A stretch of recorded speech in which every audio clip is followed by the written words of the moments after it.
Good morning. My name is Tom Rooney. I'm the president of Mark Winter Homes. I'm also a realtor and I'm also a builder. So I wear both hats. I wear more of the builder hat, so that's what we can concentrate on today. But I do have a background in real estate. I am a broker, so I do continue with my practice. And we're going to start this. Just a cheap plug. The Parade of Homes here in the Fox Cities is this weekend. Starts this weekend and next. Don't let the snow scare you away. We're looking forward to it. We have 19 homes. We're very excited about it. Welcome to New Construction 101. Our goal today, we're going to provide a basic understanding of the fundamentals of new construction. Okay, just this wide, broad view. We're going to assist you in understanding the process of selling a new home. All right, selling a new construction home is a little different than selling an existing home. We'll try to outline some of those differences. We're going to educate you as to some of the terminology involved.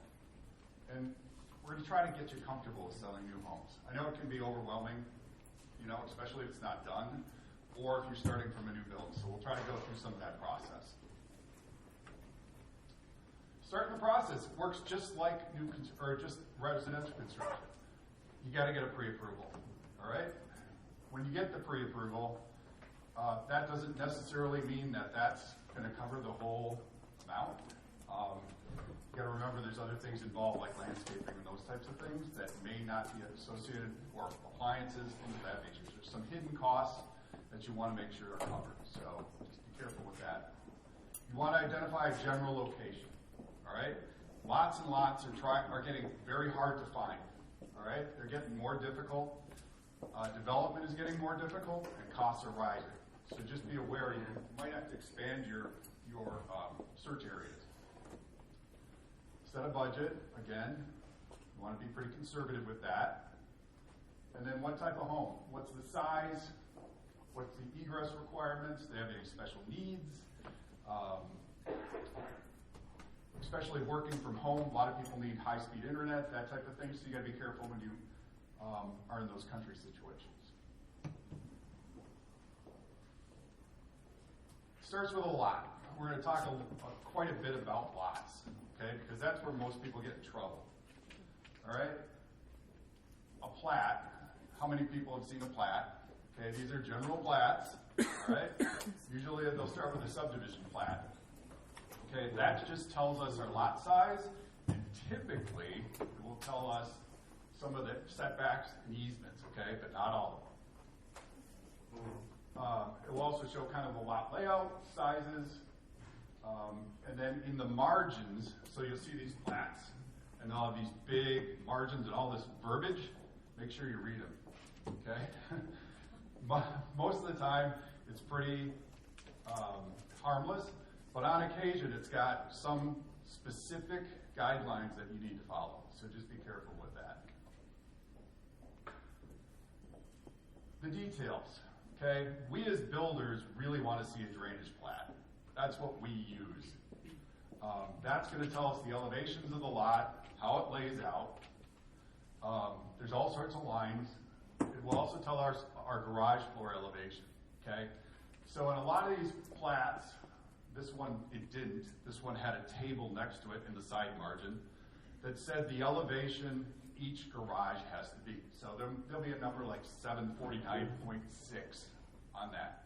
That tells me how high my garage floor's got to be. I have to stay there. Okay, I can't move around on that. Can I change the foundation height? Yeah, but it's going to change your steps, things of that nature. You got to be a little careful with this. A lot of people, one of the biggest trends now is they want zero entrance, right? So zero entrance into a house. Well, that doesn't allow me to change the garage entrance. I have to actually sit the house down. I have to drop the house. So there are some concerns we have to do as builders, and we watch. But it'll also tell me my lot lines, the elevations. So on each of these lot lines, there's little arrows, right? That's the way the water drains.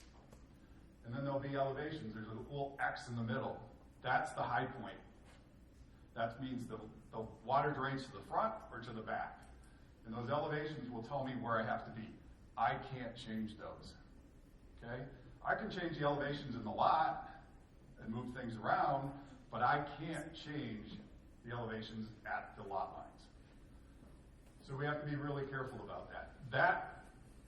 Why did that happen? Remember the old days? Last person to build in the subdivision was the highest house. And you'll see those throughout the valley and throughout Green Bay, Fond du Lac. We had to change the engineering because the first person that built usually had a pond in their backyard. And we can't have that anymore. So that's why we have to do these things. There's also drainage setbacks. Anywhere there's a storm sewer that runs through a lot, there's usually 10 feet on each side. I can't build in that. Wetland conservation setbacks. Abby's going to go in great detail on that so you can see what we have to deal with on that standpoint. And then easements. Easements typically they're going to show things like trails, utilities. Utilities typically don't show on the lot line, but they'll be in the boulevard typically. And then it allows us to tell what space we can build in that lot.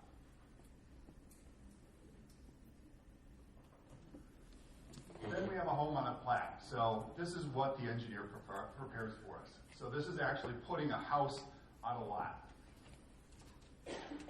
So this tells me all the information you saw in the drainage plan, but it's going to tell me the elevations, where the water's going, the height of the lot, which is that number. That's the height of my garage, and then how far the lot is from the sidelines. Very important to know, very important to think about, especially when you get bigger lots. You know, is there a future use? Do you want to set something aside in case somebody wanted to add on to a garage, things of that nature, things you got to think forward.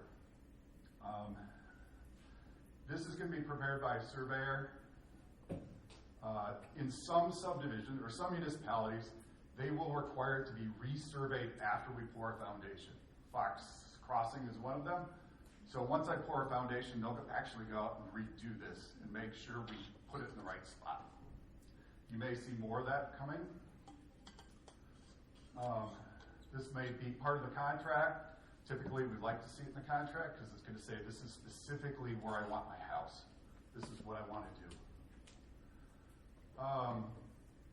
Must meet the drainage plan, shows the home elevation, and then a little X around that is what's called a erosion control map that we have to put on those maps so that says where our stilt fence is going to go. Other things to know. Anybody ever had problems with restrictive covenants? Yeah. Make sure you read them in detail. Okay, they can include things like square footage, exterior requirements like stone brick, completion requirements. Most of them say you got to complete within a year. Pools, do they allow them? Do they not allow them? Above ground, below ground, it's all sorts of things.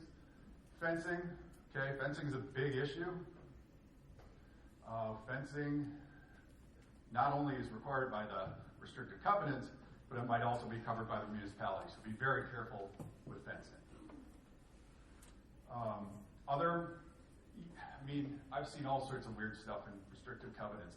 Make sure you read them. Make sure your buyers read them. Read them fully. They are real, okay? Also, associations. Some municipalities require an association. Some don't collect any fees or anything, but some do. Make sure you read that. And then also, what scope? What do they cover? What do they all cover? Be really careful with restrictive covenants. Are restrictive covenants cut in stone? Not necessarily. Back in the last recession, we saw a lot of restrictive covenants change. Okay, but usually there's a clause in there that says who can and when they can change, and usually it's a percentage. So just be careful. Easements. Easements are not always shown on the map. So I showed you those maps before. Doesn't mean it's set in stone. We've seen them where they forgot to put a wetland in, and other things. So make sure you do your homework. Make sure you look it all thoroughly through.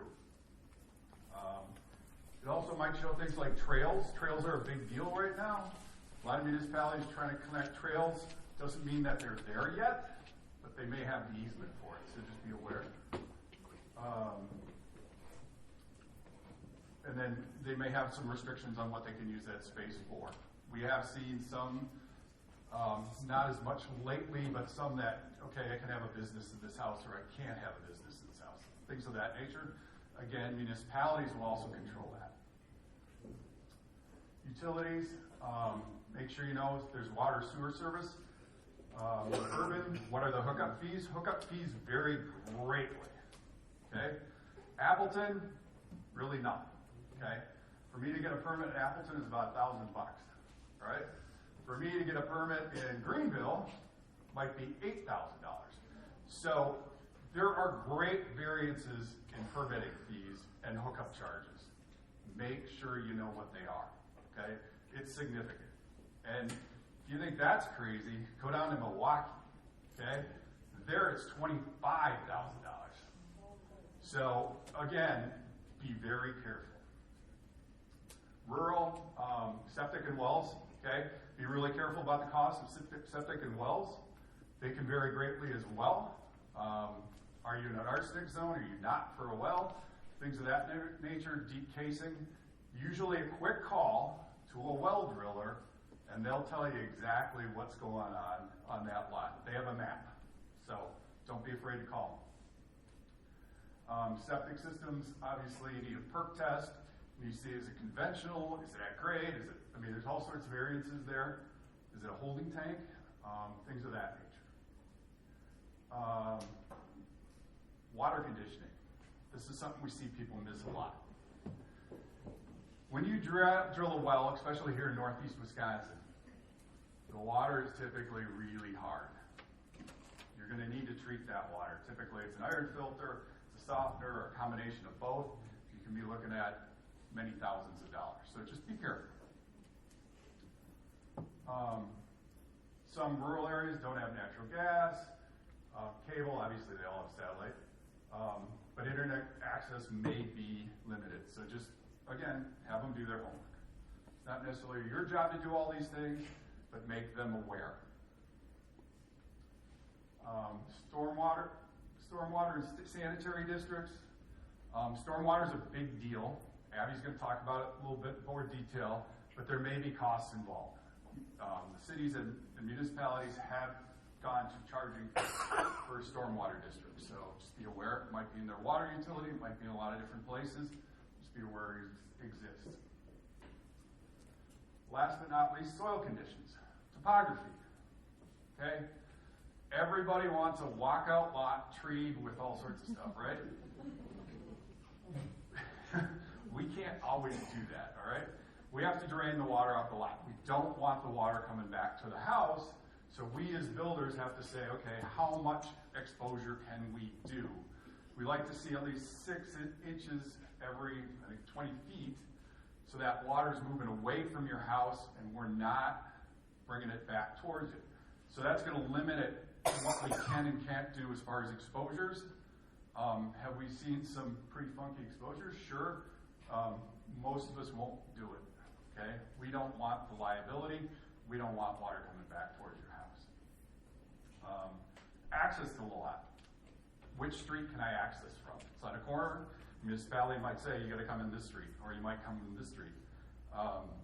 If it's rural, they might not let you off a county highway. Things of that nature. Just be aware, do your homework, call the county. The county will tell you. The city will tell you. They're your friends, okay? Maybe not all the time, but in this case, they're your friend. Bedrock. We have bedrock here in the valley, lots of it. Especially you get south towards Neenah. It should be disclosed. It's not always disclosed. If you're in a subdivision, okay, typically the developer's going to know. Because when they put water and sewer in, they're going to dig, and they'll know where most of the bedrock is. Usually you'll get a map, but not always. Again, it's a question to ask. Is there bedrock on the property? Sometimes they don't know. There's been many times we as a builder have suggested that they hire somebody to go out and dig a couple holes. Okay? Pretty simple to do, not highly expensive. You have to get permission, obviously, from both parties. Okay? Some sellers won't want you to do that. But if they won't, they might be hiding something. So again, a little red flag.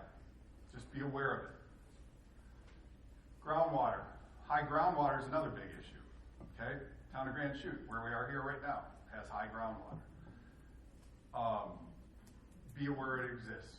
Okay? We as builders can take a couple of precautions or many precautions to make sure that this doesn't become an issue for the buyer in the future. But again, be aware of it. And then fill. Okay? Fill is one of those things that it's a hidden cost. All right? We as builders can go out and take a look at a lot, and typically we can give you a pretty good idea how much fill we have to take out or put in. But trucking expenses can be expensive, so it's another one of those hidden expenses. You just want somebody to take a look at a lot and make sure that it's okay.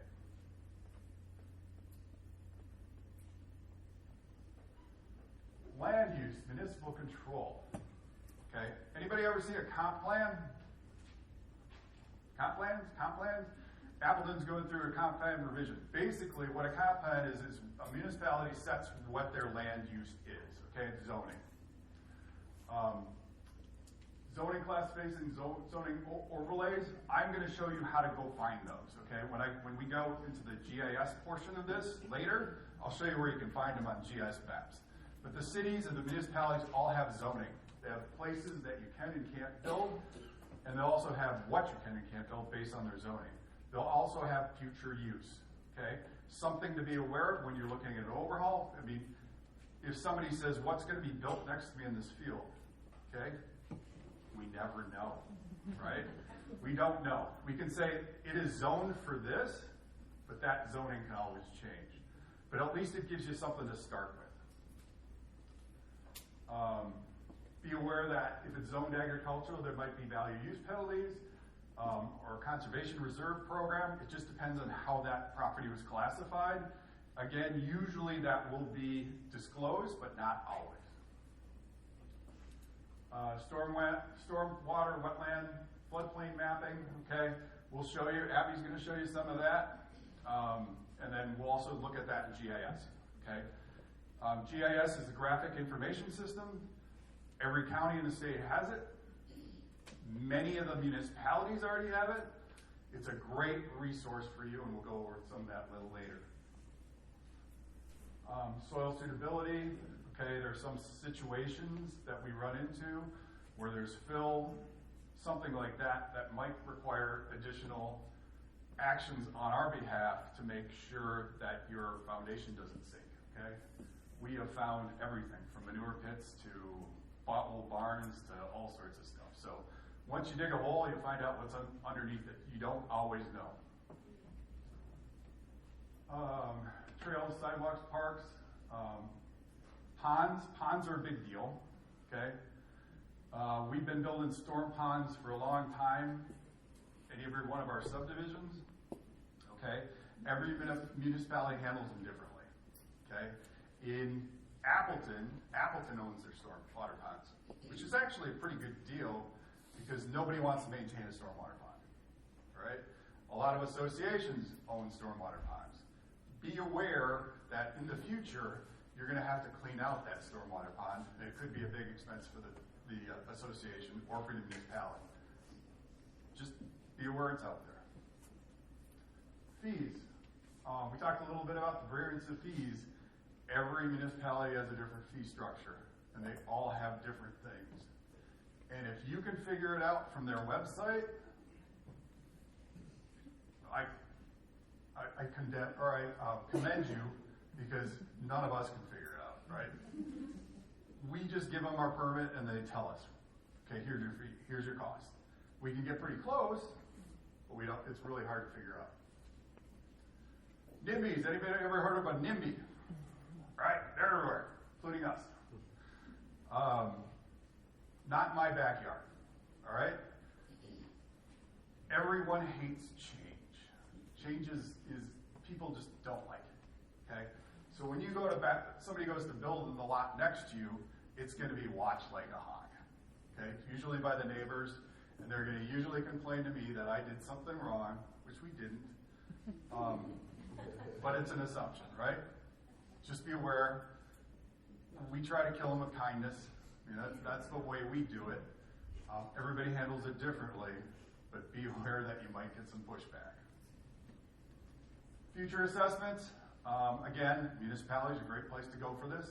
Know that there may be future assessments, streets, things of that nature, curb, gutter.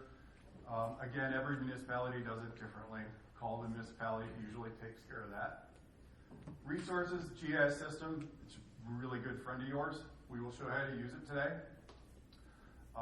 Tons of information there, okay? And then there's a couple levels. The county level. County is a really good place for rural properties to go talk to them. County usually has the zoning, not always, in other towns, but not always. But they will also be able to tell you many, many things. County level, and then the municipal. Municipal employees like to sing like a canary. They'll tell you everything, all right? So ask the question. Go in there, ask the question. Have your buyers go ask questions. And then there's Google Maps, Bing, things of that nature. You can get aerial views of everything. You want to know what's going on in your neighbor's backyard? Go to one of these. They will show you everything, okay? And their photos are from all over, all sorts of time, all right? Could be to yesterday, all right? It just depends on which site and when, all right? So don't be afraid to go at all of them. They're all different. The county's GIS is about every 2 years now they update their photos. Research buildings. You can research us. Ask for references. Okay? We're not afraid to give you references. We'll tell you who built our houses. Ask for the last 3. Probably the best way to do it. Home Builders Associations. Most of us are members of Home Builders Association. Call and ask if we're in good standing. Word of mouth. Talk to each other.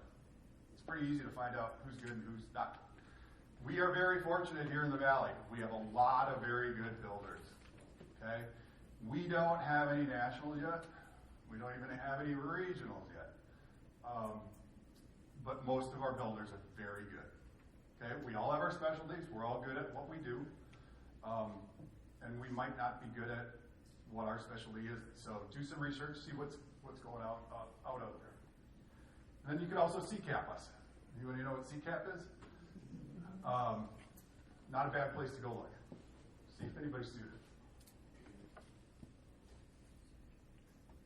Bottom line, lots are where, personally, and most of us builders, have the biggest issues.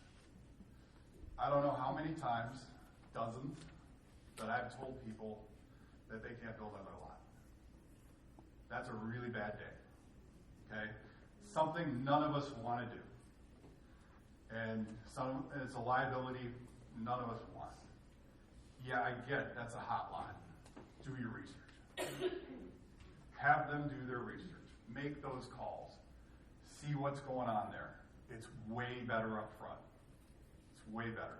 Call one of us builders. Have us go look at it. Okay? We've seen many of the lots. You got a builder in particular you've been working with? Call them. Say, will you go take a look at this? Most of us will go do that. What we want to do is we don't want to be that guy or that girl that says you can't build on that lot. It's a really bad day. Why new? Now we're going to talk a little bit about housing. Why would you build new? It's the highest price in the market. It sets the market. Why would you do that? Well, there's a lot of really good reasons. Amenities. You get all the new features, right? Energy efficiency. We build houses better than we ever have in the past, and we'll continue to make them better, right? Our houses are way more healthy than they've ever been in the past. You have the choices. You can have your floor plan. You can do what you want to do. And then smart home. A lot of people are building smart features into their houses. Houses are taking care of themselves today. Ergonomics, home size, barrier-free issues, low maintenance, safety, all of those things are in a new home. Design, modern layouts. You can determine your home placement, personal choices, and then, of course, all the options that are involved in housing. Home design. Who designs houses? Okay. Design build firms Marquardt Homes is a design build firm. So we design our own houses and build them, all right? You also have architects, okay? Architects are the highest level. They're also most expensive, and they also design really expensive stuff. But they're the best, okay? So you're gonna pay for that. And then you have home designers. Home designers is the level just below architects. They're not quite architects, but they do design homes. They will be employed by design build firms, or a lot of lumber yards have them as well. Okay, and they'll help you along with that build process. Things to consider: home placement, how that house fits on the lot, wall heights, how high you want my basement, okay? One thing I'll warn you about basements is everybody wants 9-foot or 10-foot basements. That's great, but when I do that, you're gonna be pumping the water for the whole neighborhood, so be careful. Or you're gonna add a bunch of steps into your garage. So there are some barriers with that. How high are my ceilings from the first floor? 10 feet, 9 feet, 12 feet, 8 feet? What do you want? Things to consider. How high in the upper level? Do you want 8 feet? But we have to combine that all because we have limits as to how high that house can be. And your restrictive covenants might say that, your county restrictions might say that, your municipal restrictions might say that. So we gotta balance all those things. You can't do exactly whatever you want. There are rules. Framing options, 16 on center, 24 on center. How do you want to frame that house conventionally?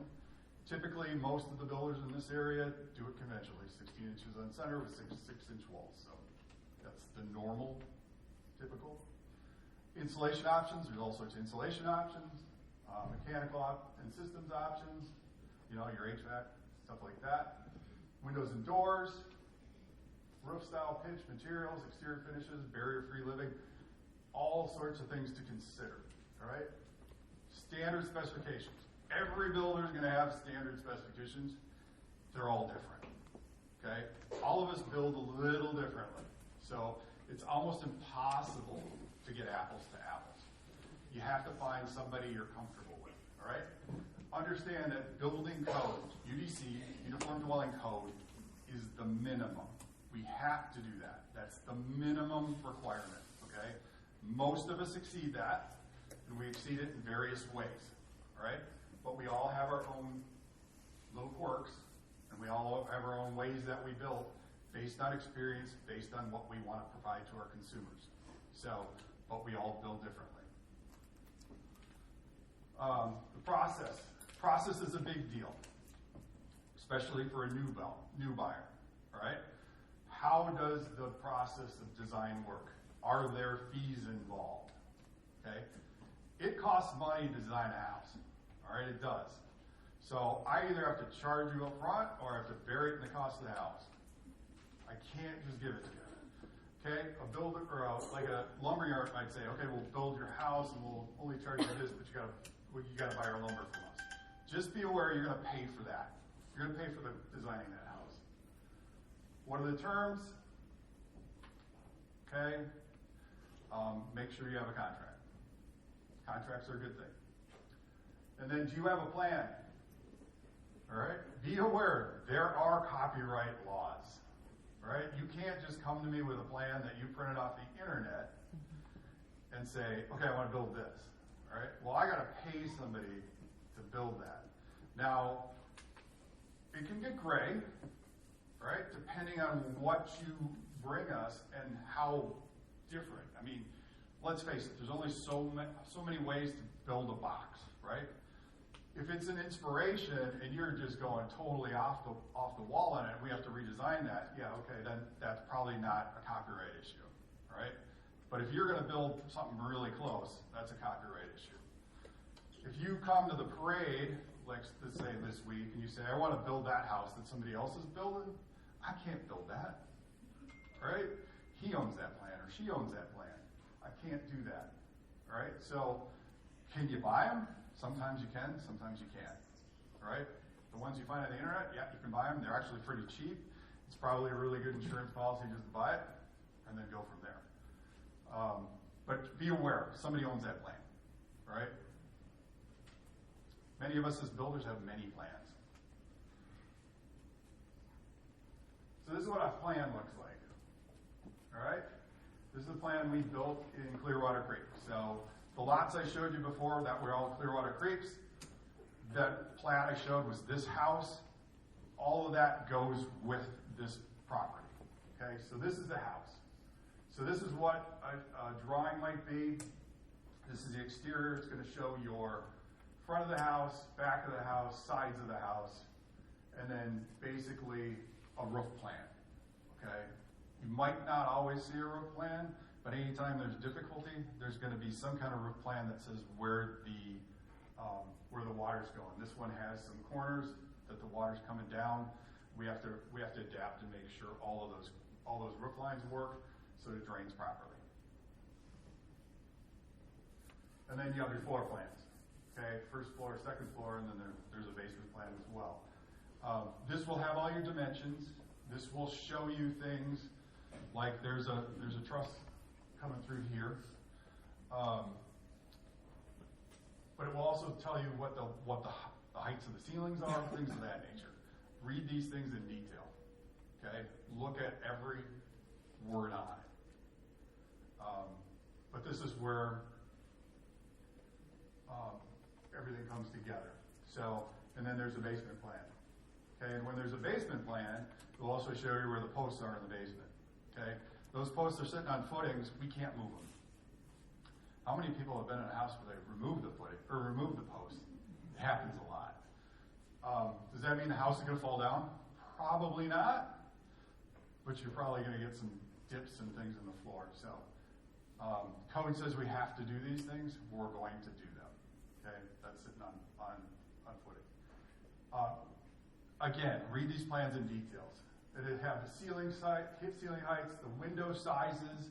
The windows will be defined. They'll say what they are. Are they double hung? Are they single hung? Are they casements? Are they what their sizes are? Again, pay attention to details. We'll have the roof pitches. We'll have the elevation details. We'll have the foundation details, which will tell you the heights of the foundation. It will show you where the sump pits are, things of that nature. It will show any egress windows, structural elements, lower level bath placement. If they did that, doesn't mean they're going to put it in, but they say most of us will plan for it and put it underneath. Okay, not always, but now's the time to do it. It's the cheapest time to do it, at least plumb it. Ceiling variations, do they have a cathedral ceilings? Do they have tray ceilings? Do they have anything of that nature? Door swings, which way the doors are swinging, and then what the size of those doors are. Okay, that's important to your buyer. Make sure you're looking at it. Okay, a lot of people are planning for the future. They want big doors so that they can get their wheelchairs through and they can age in place. That'd be a 36-inch door. That's a big door. Most of the doors you see in a bedroom would be 30 or 32. So be aware. Process. Again, going back to process. Is there a process for doing this? Does the builder have a process for making selections? Do they have a designer they work with that you're going to do that with? How are you going to be comfortable doing that? Does the buyer have help? How are they? Are they going to be assisted, or are they going to be thrown to the wolves? Okay, know how that works. Who are the vendors? Who do they partner with? Who does their flooring typically? Who does their plumbing? Who does all of those things, so that you're aware. Allowances. This is where people get in trouble. Okay. Make sure allowances are based on something specific, not just an arbitrary number. I can tell you any number, right? What's your flooring cost? Well, your allowance is 20 grand. You go, well, that's pretty good. Not when it costs $36,000 to do it. Make sure they're realistic, okay? We as a company make sure we know what you're selecting and then determine the allowances, okay? And we don't even like to use allowances. We usually just do it based on a bid. It's where most people get in trouble. Allowances are the biggest complaint you'll find in our industry as a whole, nationwide. Allowances. Limits. Are there any limitations to choices? Okay. Some people think the whole world's their oyster. Okay, which in reality it is, but we need to know up front because sometimes we need to adjust the house for those choices. If they have something very specific, they want the biggest whirlpool tub you've ever seen, we have to make some structural adjustments to make sure our floors can hold that biggest whirlpool tub you've ever seen. So if there's specifics, a really specific driven, hot tub, I want a hot tub in my 3-season room. Okay, great. I got to figure out how to do that. So make sure we're aware of that. And then the scope. This can be very overwhelming for a buyer. I'll be straight and honest with you. Some buyers shouldn't build. Okay, if they can't make a decision, it's going to be a really tough road. All right, it's just going to be tough. There's a lot of decisions that need to be made in building. And we as a builder or we as a designer can certainly help and assist on that. But if they can't make a decision, this process is going to take forever. Right? It's just, for some people, it's very overwhelming. Bottom line, the more time you spend up front, the better the experience is going to be. Okay? When you go to sign a contract, if the vast majority of the items that go into that house have been chosen, have been priced, have been set, this is going to be a way better experience than it would be otherwise. Now, we do all have those buyers that want to start right away, and some of them have what they say are unlimited budgets. That's a lie. Everybody's got a budget. I've never ever seen one not. And we built some really big houses. Everybody's got a budget. All right? And it's all about value choices. When you build a house, it's about value choices. Okay? Is that value worth the price? And only the buyer can decide that. And we all have our preconceived notions on what's value and what's not, including as builders, realtors, whoever. We all have opinions, right? Ultimately, it's up to the buyer. Okay? We've never built the same house twice. Even when they said, repeat it, it's never the same house. They always change something. Everybody's got a different need. There is no right answer. But the more you do up front, the better it is. The better the experience will be for everybody. So, do your homework up front, especially with a lot. I cannot say that enough, simply because that's where we see the most problems. Okay?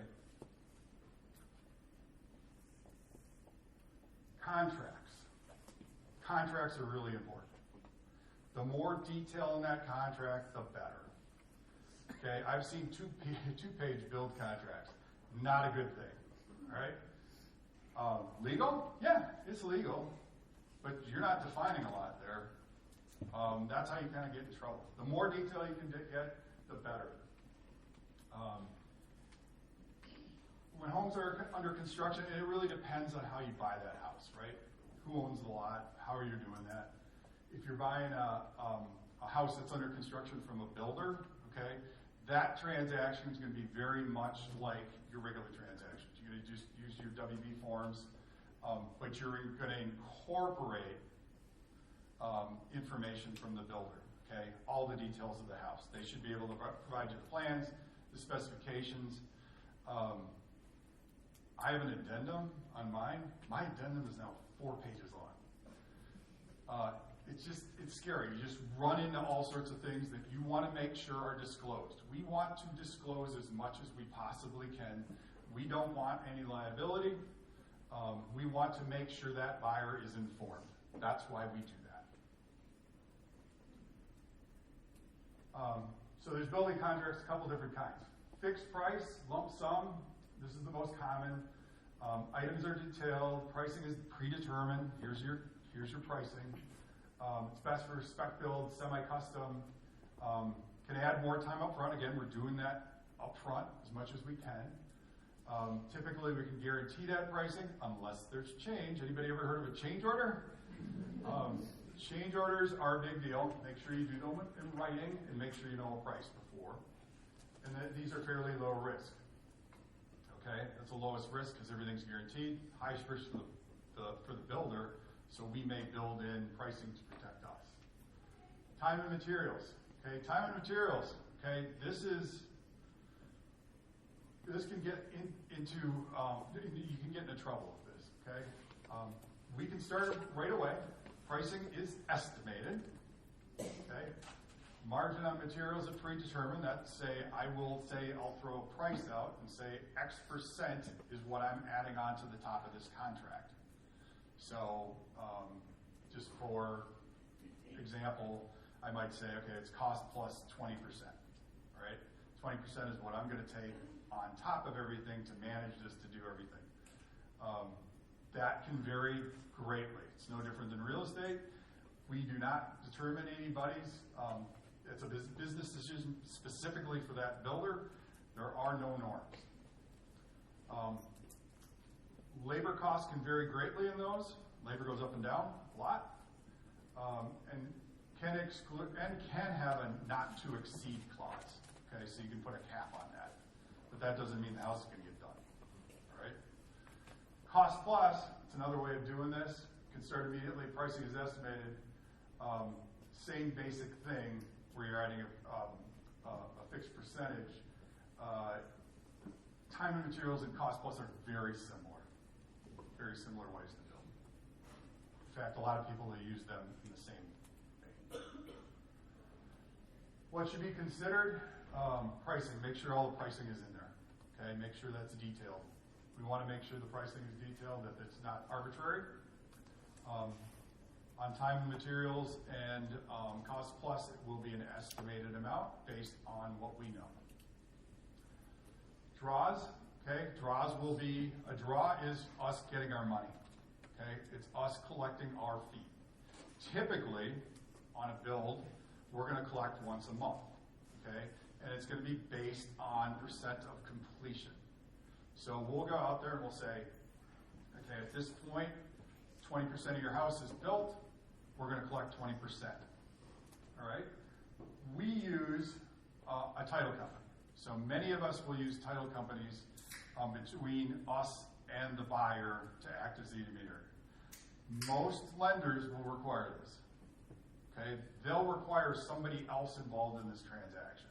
The title company will go out and make sure I put 20%, I'm built to 20%.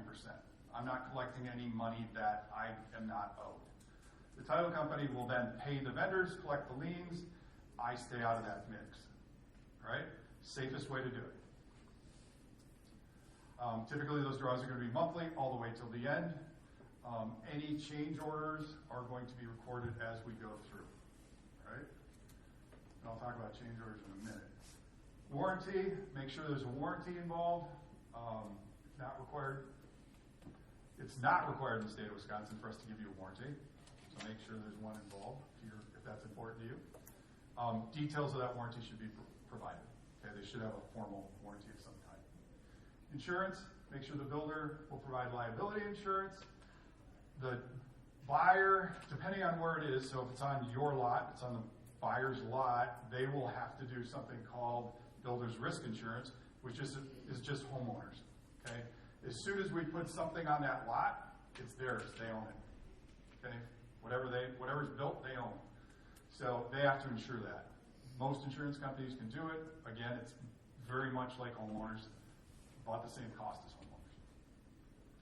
Scheduling, contracts should have a schedule, say when they're going to finish this house or approximately when. This can be affected by weather, availability of materials. This is a really big deal back in COVID. We couldn't get anything. It really delayed us. Now we're back to normal for the most part. We will see if tariffs cause any issues. And then labor, can we get enough labor? Labor is an issue in the valley. Sometimes we can't get it. Permitting can be a big deal, okay? Especially if state's involved. Client decisioning, usually will tell you if a client's decision is holding back a house. I had a client, or I have a client right now, who's delayed her electrical walkthrough for 2 weeks. Well, that delays the house 2 weeks. Gets pushed back. Can't make that up. Plan and specification. So make sure the plan and specifications are also part of that contract. Detailed. More contract items. Wisconsin has a Wisconsin right to cure law. Okay, so if I provide you a contract, and most of our contractors will give you a copy of the Wisconsin right to cure law. What that says is you're going to call us first if there's an issue. We have the right as the builder to fix any issues in that property. You can't just go hire anybody else to go fix something. We have the right to do that. Occupancy, make sure that you set the occupancy expectations. We cannot let you move into that house until we have occupancy from the municipality. Cannot. So we want to make sure that is clearly stated. Tax prorations, okay, this is going to apply to spec and turnkey contracts. Value is based on January 1st of the previous year. Don't have to tell you all that. Typically on a new construction, it's either going to be on the lot itself or a percentage of build. Appleton will call me and say, okay, where were you? If the inspector hadn't been there for a while. Usually an inspector's been there, taking a look at that portion of construction, so they have a pretty good idea on the estimate. Bottom line, the more detailed, the more specific, the better for everybody. Take your time, get the details, do them right. Everybody's in a rush, I can tell you that. Financing. Where am I at time-wise? We're pretty good. Conventional financing, that's home under construction or a completed new home. That's going to be just like we do for existing. Turnkey, it's on a builder's lot, on developers. That means the buyer or the seller, builder is going to hold that financing. Just be aware it's not free. I'm going to build it in. I have to. It's part of my cost. And then there's a construction loan, and that's on an owner's lot or a custom build. At that point, you're going to go through the whole appraisal process just like you would another regular home. It'll be appraised up front, and it will be appraised when it's finished.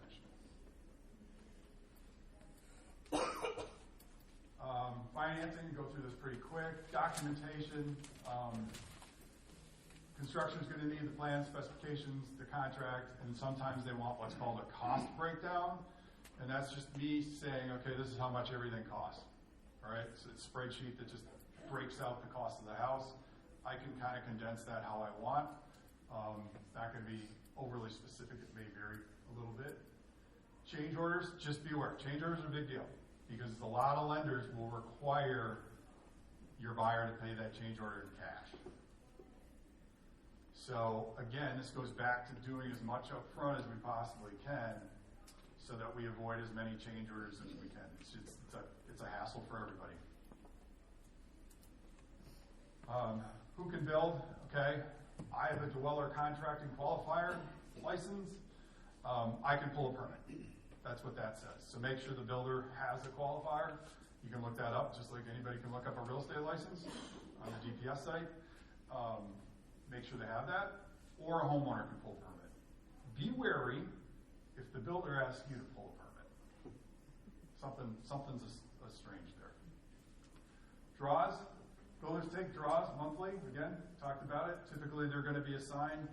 The process is I go to the buyer first, they sign, and then it goes to the bank, they sign, and then the title company. So it's a process. Usually takes between 10 and 14 days to get that money through and back out to the subcontractors. Appraisals, there can be up to two appraisals, one before and one after. Some of them just do a completion certificate where they go and they'll just make sure it's done. Permanent financing, sometimes they blend them. Some of the lenders have all sorts of different programs where they can lock up front. They can do there's a million programs available. Again, talk to your lender.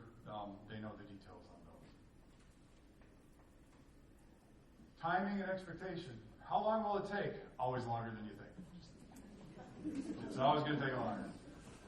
Every build is different. You expect about 4 months for a typical build here in the valley or Green Bay. The bigger the house, the longer it takes. Some of those monster shacks can take up to a year. What can affect this?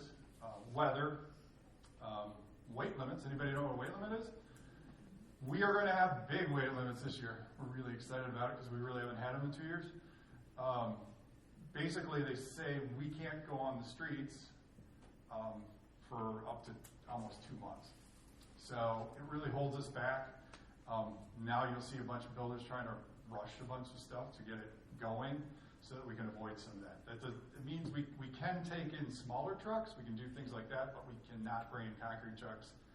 We cannot bring in framing, we cannot bring in things of that nature in some subdivisions. If it has a concrete street, we might be able to do it. Depending on the weather, they might issue us a permit to do that. Of course, they collect money for those. But we have weight limits. This year is going to be a doozy because we got a bunch of frost in the ground. Trade contract availability. Sometimes our trades aren't available. That can delay inspections. Typically not an issue, but sometimes inspections or their quirks might cause a delay. Material delays, and all those specialty products, when they like that really, really funky front door, that may take 6 months to get. So just be aware that there's some things that might trigger a delay. Indecision, they can't make a decision. That's why we're trying to do it up front. That can do it, and then lead times, again, based on what that product is. Manage that expectation. Be realistic. We try as builders, and literally, I can't tell you. Well, I'm not going to hold you to that. And they always hold you to that. So we're typically going to try to push it out and then exceed their expectation. But be realistic, okay? We'll try to be realistic as well. It's going to take longer. It always takes longer than the buyer thinks. It always does. What we want you to know, new construction is the top of the market. Okay, it's the highest price. If you expect us to price or to compete with the existing market, we can't. Okay, we are building a new product. It costs more. It determines the rest of the market. So just be aware it's the top. Our costs have exceeded, and this was from a year ago, 70%. In the last 5 years, we can say it's about 75%. Over the last 5 years, okay? We had huge increases in prices over the COVID period. Huge, massive. Prices we've not seen in years and years and years. It has leveled out over the last year and a half or two, okay? But we are seeing it creep again, all right? Labor costs are creeping up. We are at least keeping pace with inflation, if not exceeding it a bit. We will see what happens, okay? This trade war could have huge effects on the building industry. We get, I think, about 75% of our lumber from Canada. So just be aware of that. You might see that. Pricing can change over any time. You might see in contracts some riders now for that inflation that might say, okay, if this goes to this, you're going to have to pay that. Market time. Market time for new construction homes is not the same as existing homes, okay? I can list that property at any given time, right?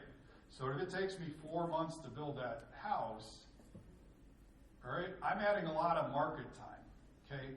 Don't penalize builders for market time, or we won't list our houses, all right? That's the penalty. If we start hearing that feedback, now we'll hold back our houses and not list them until they're done, right? Don't use that. It's not fair to the builders, and it's not an indication of the value of that house, okay? Do not use that number. Our homes may be under construction. Please treat them as such, all right?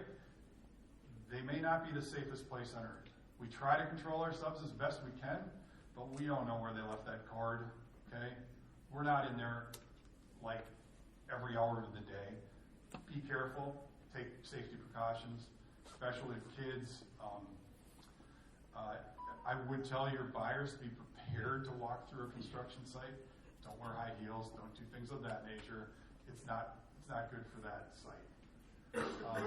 Let us know if something seems out of order in that house. If something's wrong, there's no heat, there's no something, let us know. We want to know, right? Most of the time we're in our houses, most of the time, but sometimes on a weekend we might not be through there. If you see something, the front door is wide open, close it. Do us a favor. If you see something weird, let us know. Don't make assumptions. If you don't know the answer, call us, ask us. We're glad to tell you. We'll tell you all sorts of stuff about the house if you want to know. But if you don't make an assumption. We all build differently, we all do different things. Don't make assumptions. Treat the home like somebody lives there, okay? Clean off your feet. Treat it with respect, okay? It's our house. We own it. We want you to respect that house. Trades may be working. Beware, it can be loud, dusty, and they're sometimes vulgar. So we try to control it as best we can. And if you have a bad experience, we want to know that too, okay? But be aware, there are trades on site. If there's an objection, but if there's still an interest, ask the question, all right? Well, they didn't like that countertop. Well, can it be changed? Ask the question. It may be no, it may be yes. But some things we can change, some things we can't. We'll explain why or what. But we're happy to help you with that sale, okay? Use us as a source. We want to help. We're trying to sell a house too. New trends. Things are changing. Affordability is a huge factor right now. Huge. You guys you see it in the marketplace every day. All right? Everything. The income percentage of housing is now 40%. Development costs are rising rapidly. Okay, all sorts of restrictions. We'll see what happens with the new administration. If we can bring that down a little bit. Municipal service costs are rising. Okay, the municipalities are having trouble servicing the areas that they service. Lots are going to need to get smaller, people. Lots need to get smaller. We need more density. It's the only way we can solve our housing cost issue. Home footprints are going to get smaller, all right? The good news is the household size is shrinking greatly, so they don't need all those bedrooms. You'll see less three-car garages. Almost 40% of the households now are single, okay? Single. Do they need a three-car or three-bedroom house? Probably not. But we think so as a marketplace. So be careful as to making these trends, okay, for resale it has to be that. It doesn't. The market's going to change. It is changing. You'll see it change in all the major markets. We're just slow to adapt, okay? But it's coming. Cities are understanding the importance of downtown living or living close to services, like grocery stores and that type of thing. You're going to see more of that. There needs to be more duplex, triplex, and quad housing available. Again, another way for us as an industry to meet some of those cost issues. Okay, we're trying. Municipalities are starting to look at those changes and zoning. We just need to be supportive of that. Okay, we can't be that NIMBY. We are really trying to get people into housing as an industry. You can have any opinion you want as an individual, but as an industry, we want to support housing. We want to support affordability. We want to figure out ways to make that progressive. All right, so that's what we're trying to do. And you'll see municipalities change their zoning ordinances, things of that nature, to try to make this easier, to try to make this more suitable. All right. The most important thing, builder-realtor relationships, okay? Communication. Let's talk, people. Don't be afraid to call the builder. Ask them. Talk to them. We're not that bad people. Most of us talk to you, tell you what we're doing, what we have going. Start the conversation. Any agreements you get for payments, for commissions, for anything, get it in writing, okay? It's easier up front. Everybody knows what they're talking about. We're all taken care of. Make that call. Research your building, your builders. We talked about this before. Home Builders Association, word of mouth, CCAP, etc. Again, do your research. Make sure you know what you're getting into, what the relationship's going to be, what the personalities are. You want to make sure the personality of your builder meets the personality of your buyer. It's a trust relationship, okay? We want it to go as smoothly as possible. Facilitate the sale. Okay, your job is to facilitate. Don't insert yourself. Don't try to be referee. Let them work it out. Okay, if they ask for an opinion, of course you can give an opinion. But just be aware, your job is to facilitate the sale. Okay? We all have a common goal. We're all trying to make the customer happy, and we want to keep a positive and open relationship. We want to make sure it's positive for everybody. The more we talk, the better it is. If you know something, tell us. This is really bothering the bill or the buyer. We want to know. Okay? We want to take care of that. We want this to be a positive relationship. At the end of the day, we want you to be happy, we want the buyer to be happy, and we want to be happy. Okay? Thank you. We're going to open it up to questions on anything. Regarding the Wisconsin right to cure law, is it a good idea to put that on the builder's warranty so the buyers are...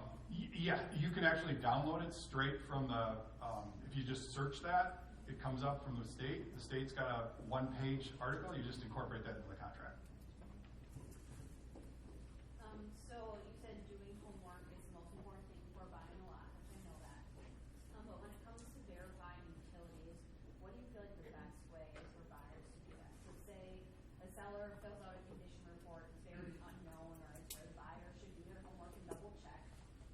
What's the best resources for that? I guess like I've run into in the past, like, oh, if they call Alliance, like they won't put anything in the writing, they're very setbackish about it. So it's like you call diggers and just have them come out and mark things. I feel like municipalities have been better with the water portion, but I feel like with a big company like Alliance or Spectrum or something like that is very like, we can't verify that till way later once we're breaking ground, or just how they've interacted has been. Utilities can be tough. Start with municipality, okay? Because municipality can give you some background as to it. You can,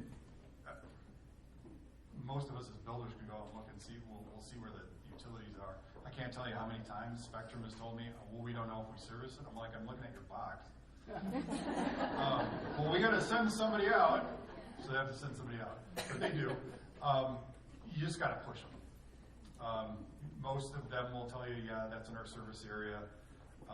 Most of us builders can look and see where the boxes are. The boxes are there. If not, the developer should be able to tell you that. If it's rural, that's where it becomes a little more complicated. But you can kind of look around and see, okay, there's a utility pole there. Yeah, that's where it's going to come in from. That's the reality of it. I wish they'd be more cooperative. Sometimes you really have to push them, though. And we'll make Spectrum go look at it. I'm like, I'm looking at your box. You want the number? AT&T do the same thing. They're a little more aggressive about it, though. They know where their stuff is. Spectrum doesn't necessarily always know where it is, but most of it, that was Alliance that did that. Alliance. We Energies and Wisconsin Electric are a little better at it. Yeah.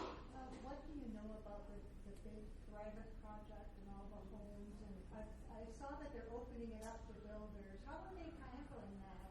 I'm just curious. Thrivent is, and this is more of a big term, it's our first master plan community. And they do this a lot in most of the big municipalities where it's a big portion of land. So it's 640 acres-ish. So it's big. What Thrivent has done is they've come in and they said, okay, this is our master plan for this. Okay, and they work with the city of Appleton and a couple of very high-end design firms to say, we're going to set this out as a community, okay? But they're dividing it up, okay? So they said, there's all sorts of these little portions that we're gonna divide up.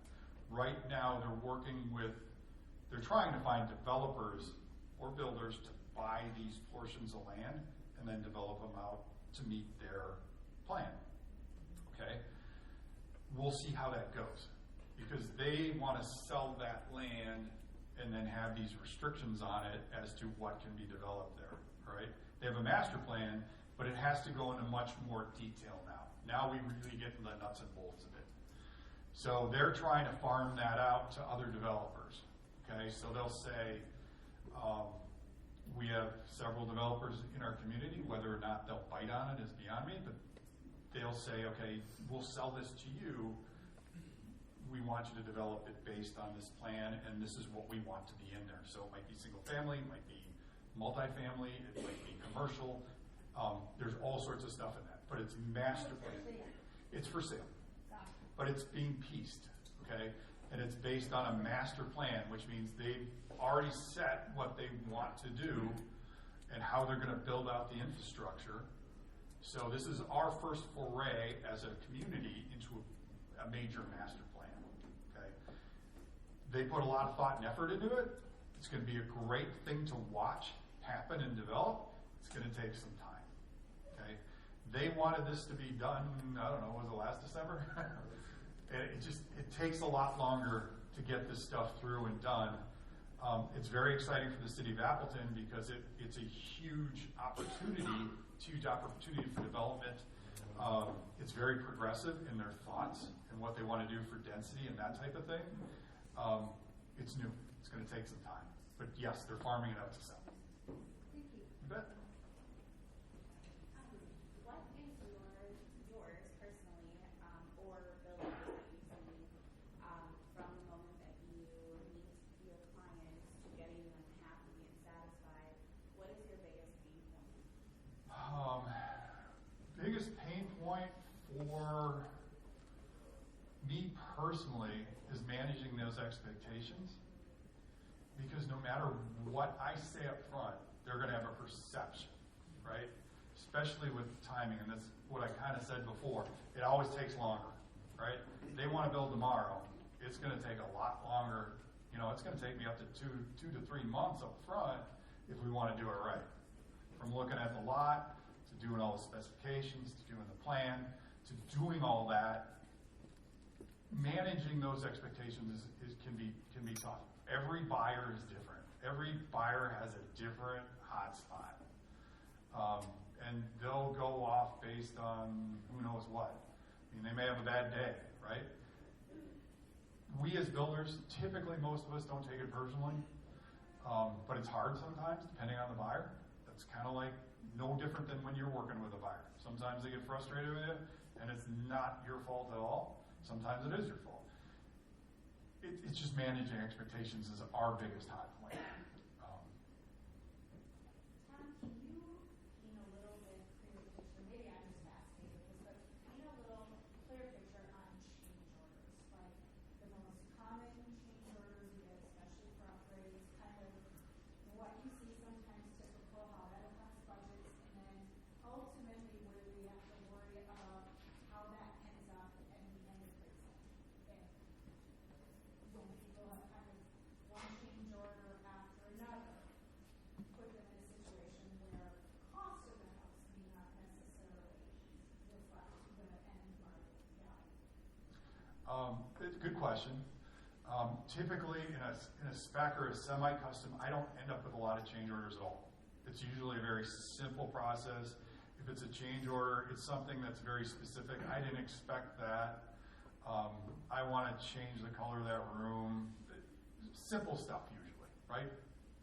Where we really get into change order issues is when it's a bigger house or it's a true custom house.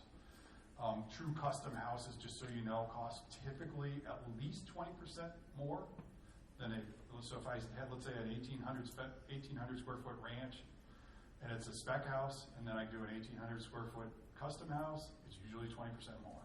It's just, they add that much more expense. We as builders build in cost efficiencies when we build a spec house. We're just really good at it, all right? It's what we do. We can make choices really fast. We can make cost-effective choices. Buyers can't, okay? They want what they want, which is fine, but they're going to pay more. And sometimes that's a surprise, but just be aware. As far as change orders, usually we as a builder typically don't have a lot of them. But in some of those custom houses, you can get quite a few change orders. Over COVID, we had a ton of them because products just disappeared. We just couldn't get it. That's all settled back down. But you do have to, be really careful with change orders again, simply because A lot of lenders are just gonna require it to be cash. I mean, you just have to pay cash, and I will collect up front. I mean, I won't do it until I have the money or an approval. You know, I wanna add a fireplace. Okay, big deal, especially if I've got this house built. Okay, really big deal. Again, the more upfront we know, the better. Change orders can be a real pain in the butt if you don't do your homework up front. Again, that cash thing is a big deal. It's a really big deal. Some lenders will work with it, not all of them, and it just depends on the relationship with the buyer and the lender. You got to know what you're getting into. We try to avoid them. We don't like them. We don't mind minor change orders. It's the big ones that sneak up on you and really bite you. At what point do you recommend listing a spec house? 50%, 75%? You know, it depends on the market, right? If there's nothing in that marketplace, we might list it the day we pull a permit, just so that you know it's there. Again, and that's where I'm saying don't penalize us for it. Or if there's a ton of stuff in the marketplace, we might hold back. It's more of a, you know, kind of a feel for us as builders. Everybody's got their own philosophy. We'll vary ours. Some will list it right away. Some won't. Some won't do it until you have occupancy. It just depends on the builder. We're all different. Don't be afraid to drive around and see what's going on. Most of us have a sign sitting out front. Call and say what's going on with that house. Is it sold? Is it not? We'll tell you. As a realtor, understanding,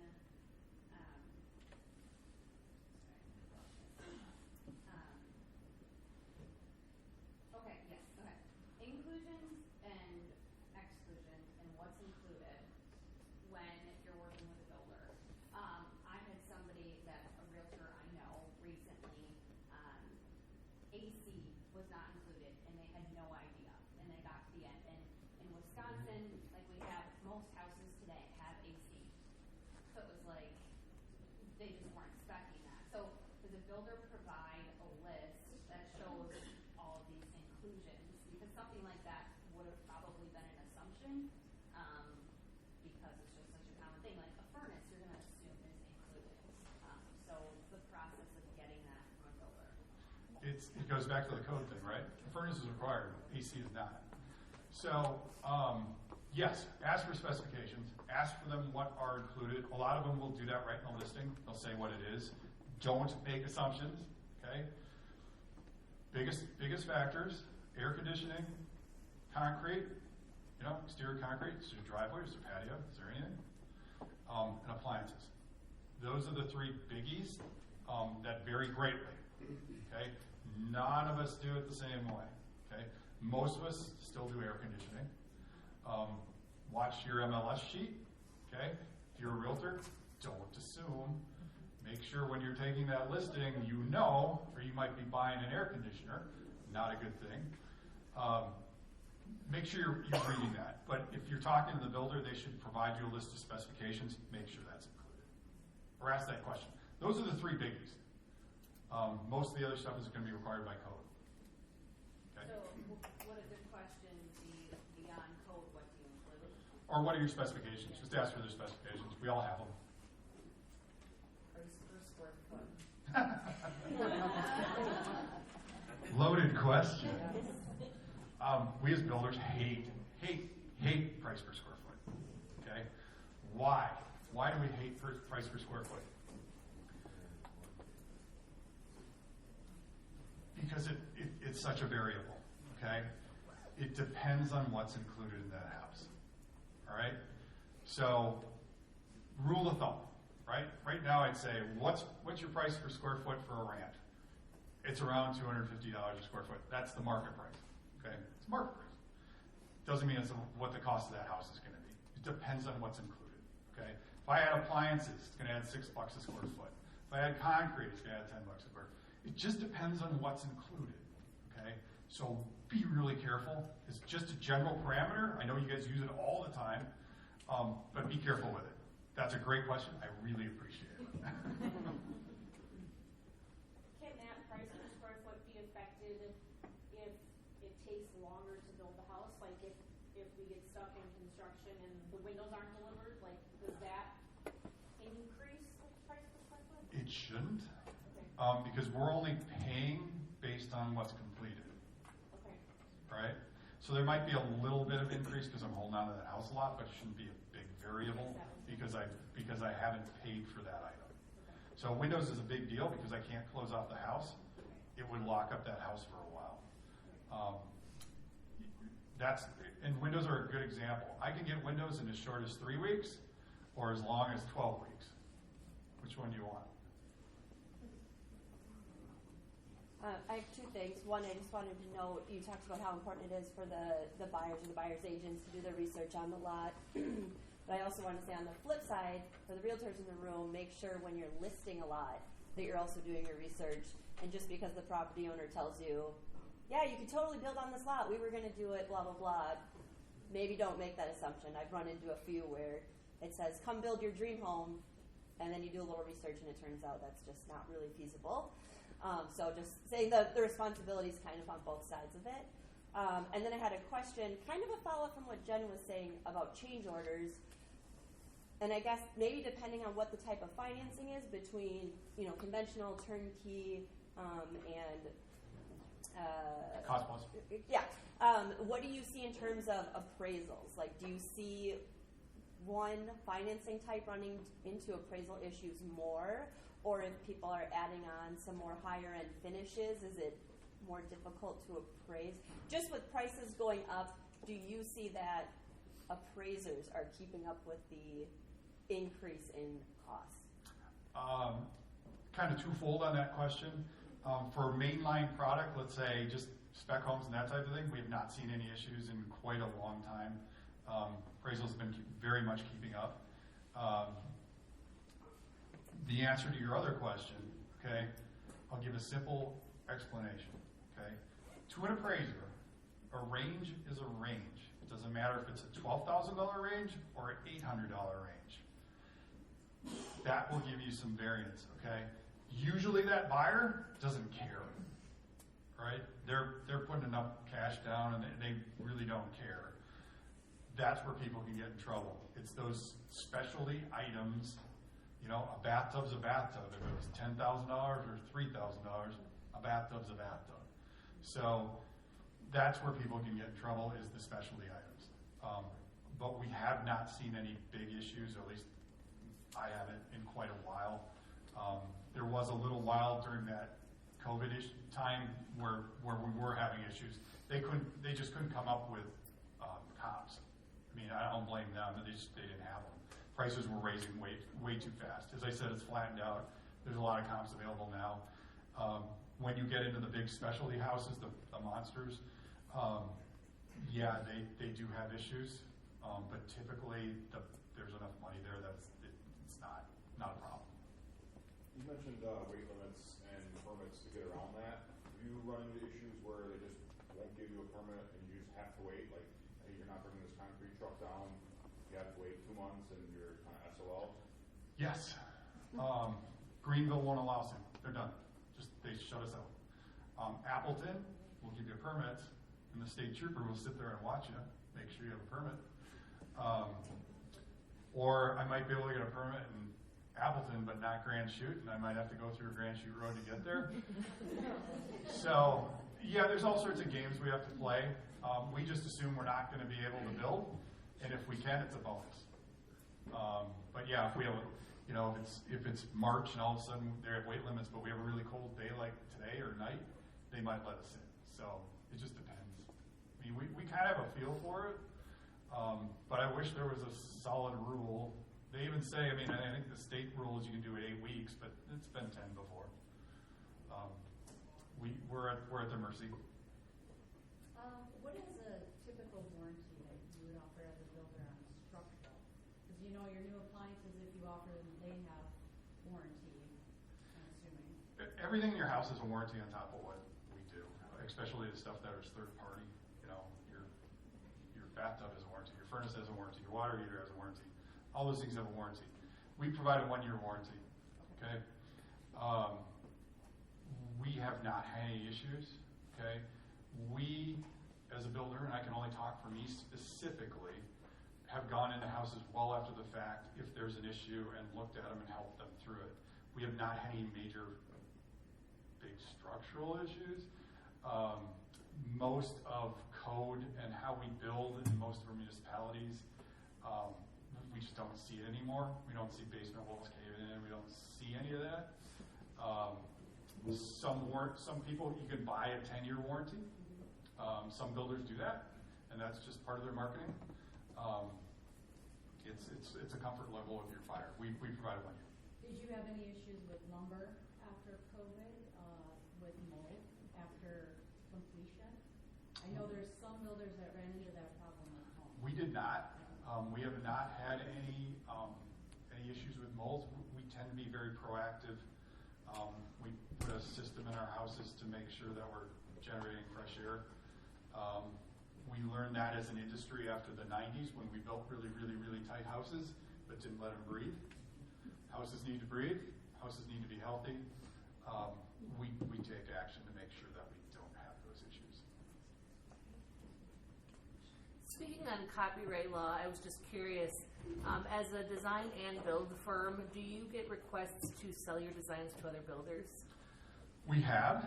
Yeah. We do have requests, and on occasion we will sell them. Not always. It's got to be a very specific issue. Is that common with build design firms? It depends on the company. Some of them won't, some of them will. An example I'll give, if somebody wants to build one of our houses out of market, we will typically sell it to that person because we won't go out of market. And then we'll negotiate a price for that one-time build. Got it. But everybody's different. Everybody's got a different way. We're very cautious about other builders' copyright and their rights. We will not build another builder's house without their permission. Have we? We have. We've also been turned down. Is there a certain percentage for rule of change for copyright? There is not. It's very great. But it's very expensive if you get sued.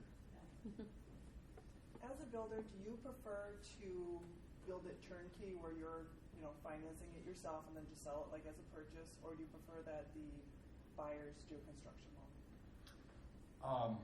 I prefer turnkey where we make the decisions. We're really good at making decisions. It doesn't matter to me. It's easier when I do turnkey, but it has to be on my lot. It can't be on their lot. That really constrains it.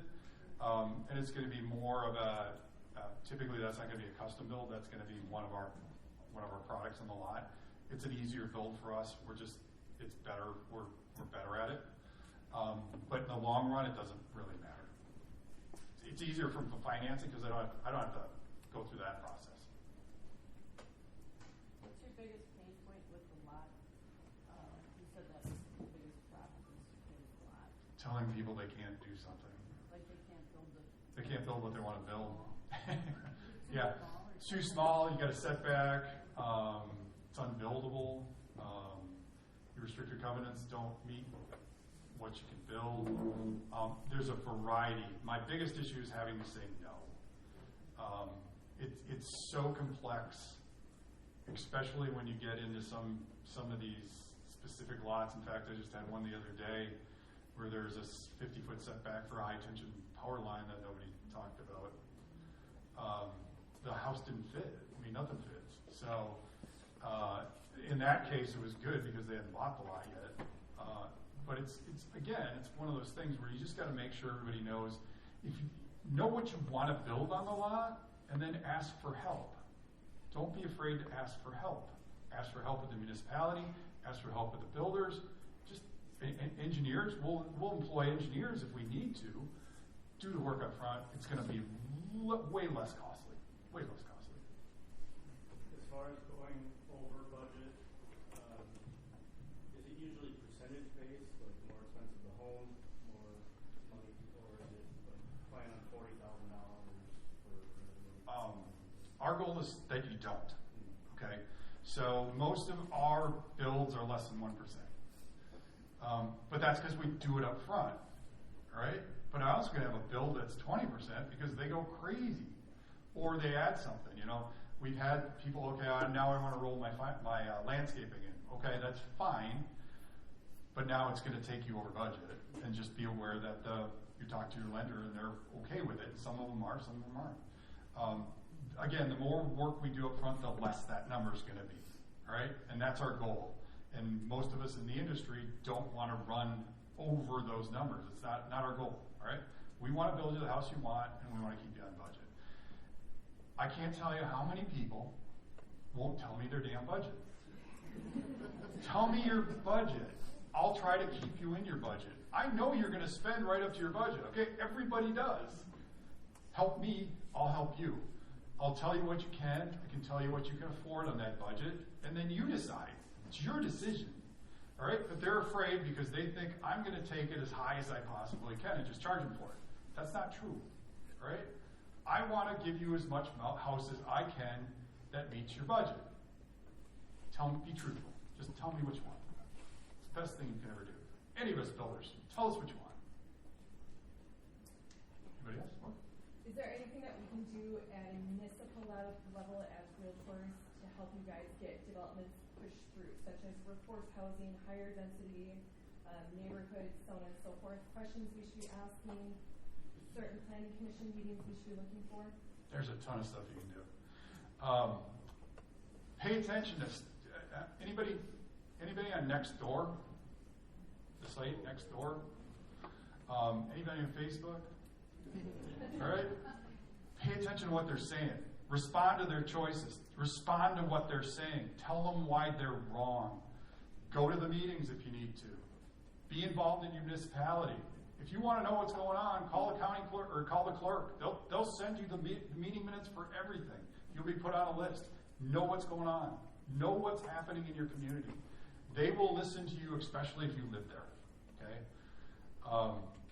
It's way easier for you to talk to them than for me to talk to them. And it's way easier for a homeowner to talk to them than all of us combined, okay? They're afraid of them. Just one exception. If you're a NIMBY, please stay home. Thank you. No NIMBYs. How long is it taking to get a subdivision approved? Because I know that I had home listed in Foxcroft, and the homeowner got a letter to attend the meeting because they were going to be meeting on a big development just kitty corner from them. So I knew about the development coming. Now that was a year ago, and it was a big portion, and now I haven't seen anything. So how far does it take? When are they going to start building there? Because we need lots. There's a ton of factors that go into that.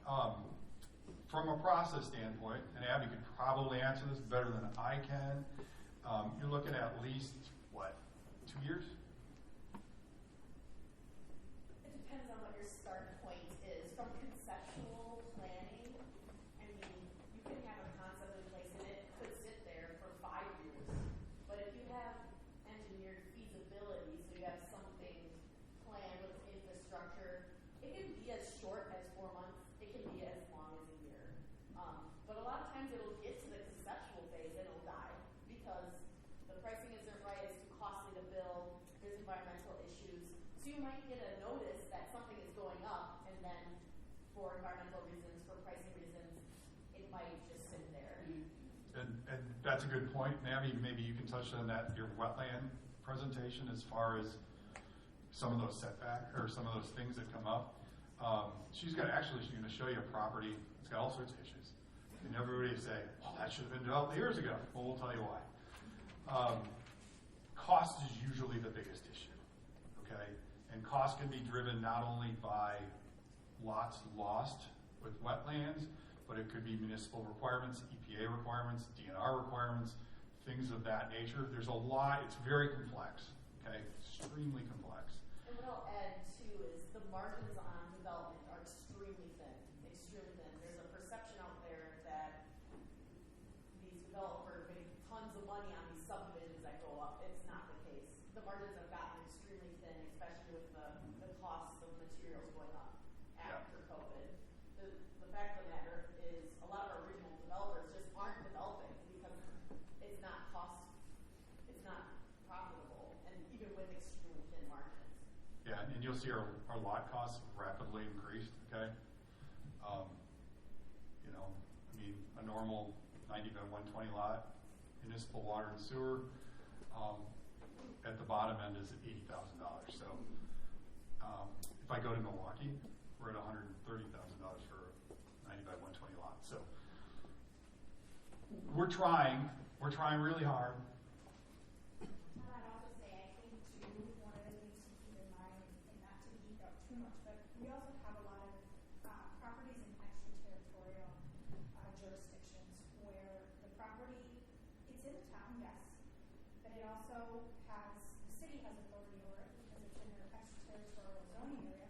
And then let's add another layer on it, maybe it's shoreline. So now the county also has say over shoreline zoning regulations. So you can have a single property that has multiple jurisdictions that all have authority or some say over something on that property and needs approvals. And that could add on a lot of time and things of that nature too. It'd be interesting to watch drive-ins and see how fast we can push that, because there's an example where the municipality is really behind it, and you have a lot of design elements already taken care of. So we'll see how this progresses. So watch how that works. A lot of developers are also taking a wait and see and seeing if there's going to be any changes with the current administration. Are things going to change? EPA controls our stormwater. So will those rules change? There's so many factors involved in development that it's a high risk, low reward. You just don't see a lot of it. And yes, we could use a ton more. We're running out. We're running out. But you're going to see more density. We have to get there.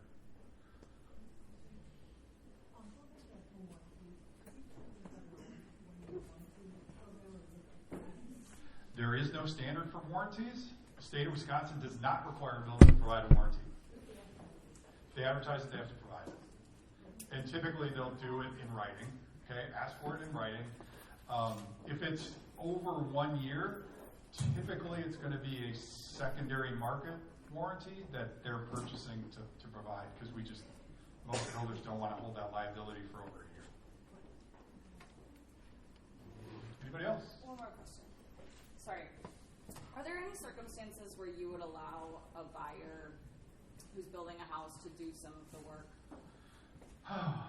Great question.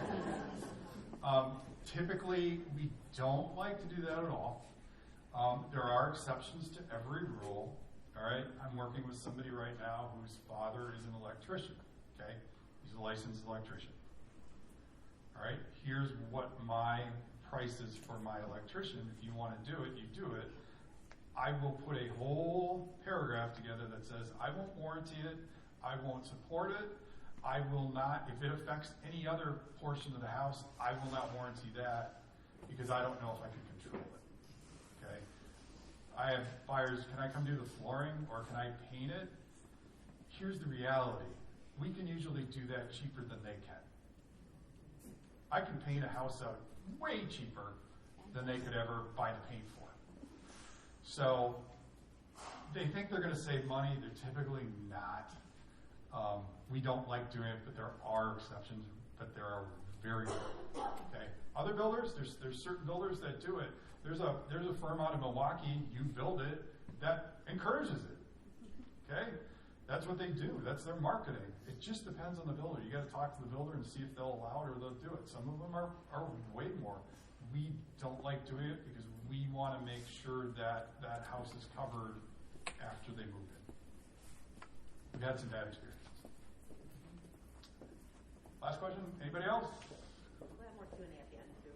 All right. Abby.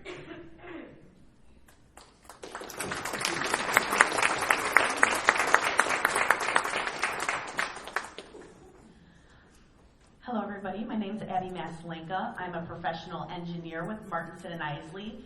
So what stage of development I'm usually involved in is the subdivision platting and drainage plan design. So all those arrows, those flow markers, where's the water going, where's the stormwater pond, I use my technical expertise to determine where those things go. So we're going to go over a little bit of GIS. start transitioning into that, and then Tom will have more for you after my presentation here. So today we're going to talk about wetlands and floodplain maps. Big disclaimer, just like I'm not going to pretend to be a realtor, please don't pretend to be an engineer or environmental scientist.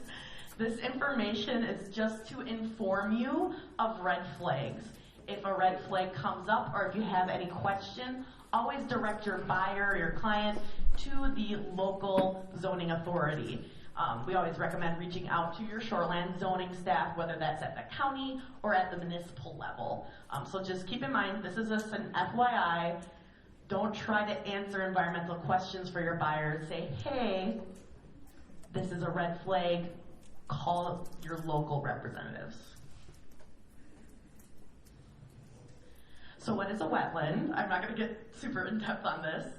Basically, it's an area of lowland that has water-loving plants in it. The reason we don't want to disturb those plants is because they absorb a lot of water, whether it's flooding, stormwater. They provide lots of value, not only for humans, but also for the environment. So here are some of those benefits of each. Some environmental functions. We provide water quality benefits, shoreland protection, so things aren't washing away. We get fish and wildlife. I'm a huge bird nerd, so I love to see birds. Flood control, floral diversity, all that jazz. As well as for us humans, wetlands provide natural water filtering. So we wouldn't have clean groundwater to use for our drinking water if we did not have wetlands.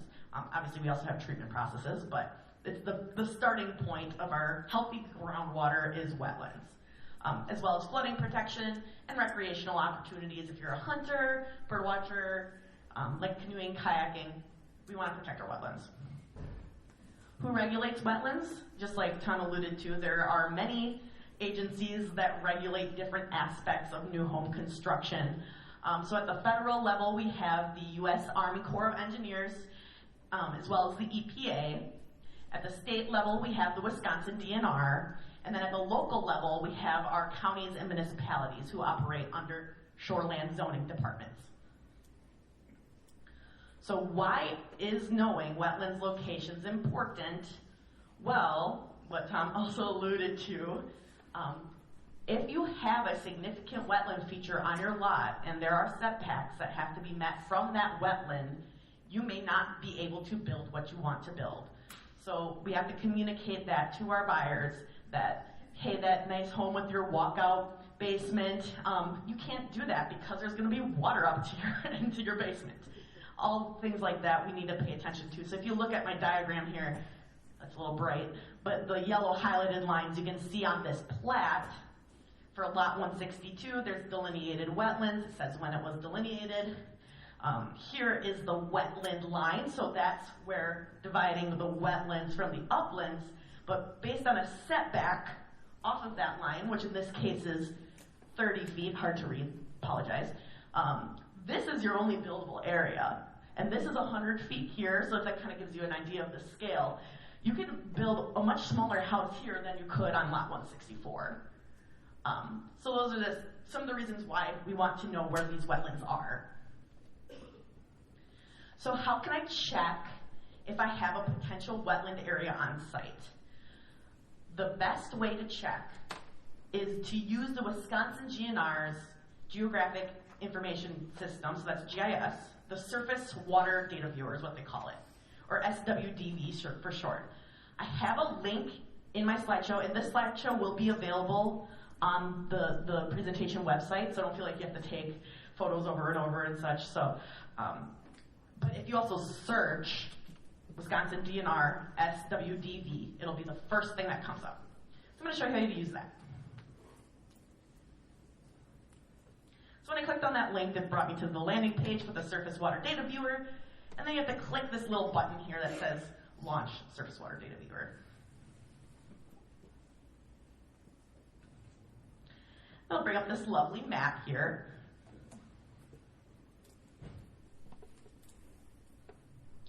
Oh my goodness, I apologize. I need to grab my phone because I had some addresses listed.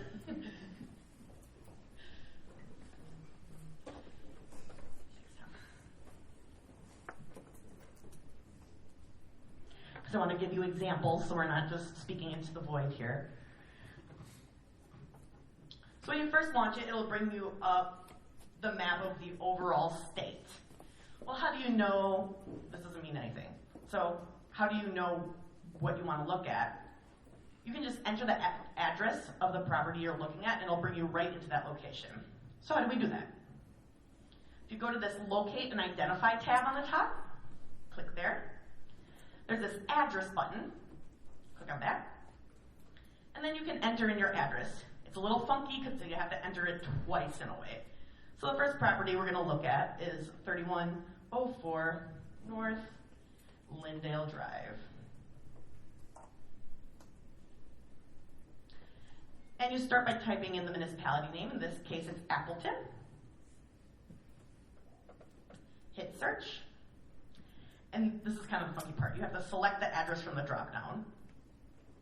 Here, hit submit. And it should zoom us in right into that location. So you can see that magenta dot there is where the property we're observing is. Here, I'm going to put this microphone down so I can use both hands. Alrighty.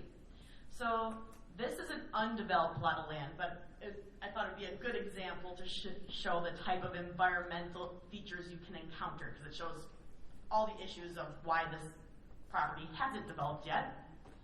So once you get your location, it's like, well, this still isn't showing me anything that can show this on Google Maps. Well, that's where you go into your layers. So up here in the top left, there's a Layers tab. Click there. And at the very bottom, there's something called Base Maps. This is where you can turn on your aerials to see the photos of the site. Bird's eye view. Click on Imagery. That'll show the photo. So there it is. So here's this property. It's an undeveloped plot of land. You can see there's residential housing all around it. If your client was looking to purchase one of these homes, again, say, hey, this is not going to be a farm field forever. Make sure they're aware that if you have undeveloped property, especially farm fields nearby, it's not likely going to stay that way forever. So, wetlands. How do we know if there's potential wetlands on our property? Going back to that question. We want to turn on the wetland layers. So if you look here on the left on our layers, there's something called mapped wetlands. If we turn that on, you can see these orangey yellow features that pop up. These are wetlands that are mapped by delineators, so field scientists that go out and draw these lines, and they are on record with the state and the federal government. So this means that someone was out there and they verified these exist in reality, and these are the approximate boundaries. So if you have this near one of your properties, that's a red flag that you need to have your client call the Shoreline Zoning Authority to determine if there's wetlands on their property. That's red flag number 1. And there's also something called wetland indicators and soils. So if we turn that on, you can see these purple lines. So these are clayey soils, which means they're kind of spongy and they hold a lot of water. So if we see these on there, that's also a red flag that there's potential wetlands. So say that you had a lot, this was a subdivision, you had a lot over here. Not only is there purple wetlands indicating purple soils indicating that there's a potential for wetland nearby, but you also have this dashed line, which is called a navigable waterway. It's like, well, that seems silly. I couldn't drive a boat through there. All you need to be able to do to have a waterway classified as a navigable waterway is float a canoe for 1 day out of the wet season of the year. So if this is flowing after a 1-inch storm, it's navigable. It will be classified as such. So this would be another red flag. Hey, you need to call your Shoreline Zoning Authority. So those are 2 things you need to keep your eyes open for, and that's how you can see those on the areas. Obviously over here, there are still waterways and such, but there's no, it's previously developed, firstly, and also you don't have any of those indicator soils, so I won't be worried about wetlands in this area necessarily. Is that always a hard and fast rule? No, but again, this is just red flags for potential. So the issue with this property is not only there are wetlands, but there's also floodplains. which I'll show you how to work those as well, but let's go back to the slideshow for a moment. So again, always check the DNR's surface water data viewer. Tom's going to go into county and municipal GIS systems, but a lot of times those only have the orange mapped wetlands. They don't show those purple hydric soils, which are potential wetlands. So just be careful when you're using county websites. When it comes to environmental conditions, always go to the source, which is the DNR. So here's another example. These are just highlighting the steps so that when this gets uploaded to the website, you'll be able to follow along. This is another property where you can see there's a navigable waterway running through. You see there's some open lots in this one. So this is Creekside Estates in the village of Harrison. You can see there's lots of purple lines all over. There's this orange mapped wetland. This is when you have to give, in this case would be the village, well, you don't give, excuse me, let me correct myself. Have your client give the village of Harrison zoning department a call, because there are very likely wetlands on this site. Just seeing all that purple, red flag, have them call. So we did this development, so I highlighted the wetlands for you. This is on the actual plat showing the lots. And I'm going to focus in on lot 35 up in the top right. We zoom in on there. I highlighted the yellow wetland line for you. So again, why is this important? Well, the wetland areas and setbacks limit where you can place your home. So in this case, the dashed line are the wetland setbacks. Well, and also this includes your driveway. So if there's not an easy way to access the road, there may be some permitting that needs to be done for the buyer to build what they want. Does this make sense? Everyone following along? Okay, great. This is also a nifty tool. So when you have a real estate transaction involving wetlands, we always recommend to include Addendum W, which can be found on the DNR's website. I believe this is something that the Wisconsin Realtors Association and Homeowners Association work directly with the DNR on to develop. So this is just a disclosure document that if wetlands are found on the site, it's a contingency of purchase. So say there's more wetlands on the site than were originally disclosed, your seller or your buyer can back out with varying contingencies, of course. Again, I'm not going to pretend to be a realtor, so I'm not 100% sure how that process works, but including this addendum as part of the offer to purchase is important when it comes to wetlands. So it allows the buyers an opportunity to verify that wetlands are present on a property and to negotiate a mutual remedy with the seller if wetlands are found on the property. And again, I have that link on the website, and this will be posted on RANW's website. So that's quick and dirty on wetlands. So another big environmental issue is floodplains. So what is a floodplain? This is an area of lowland that gets covered by water during what we call the 100-year storm. So the 100-year storm has a 1 in 100 chance of happening any given year. But just because it just has a 1 in 100 chance of happening doesn't mean they can't happen back to back, right? So you might have a really wet year, and you might have a 100-year storm twice in a year. It'd be pretty catastrophic, but it is something to be aware of. And this is what's mapped on FEMA and DNR website. So back to that property. This is a screenshot of that same one. So spoiler alert, turn off the map of wetlands, just so it's easier to see. So how do you want to see floodplains? We want to go up to this dams and floodplain layer, turn on the overall, and then here it says floodplains. So this is another reason why this property hasn't developed, because as you can see, there are floodplains all across this property.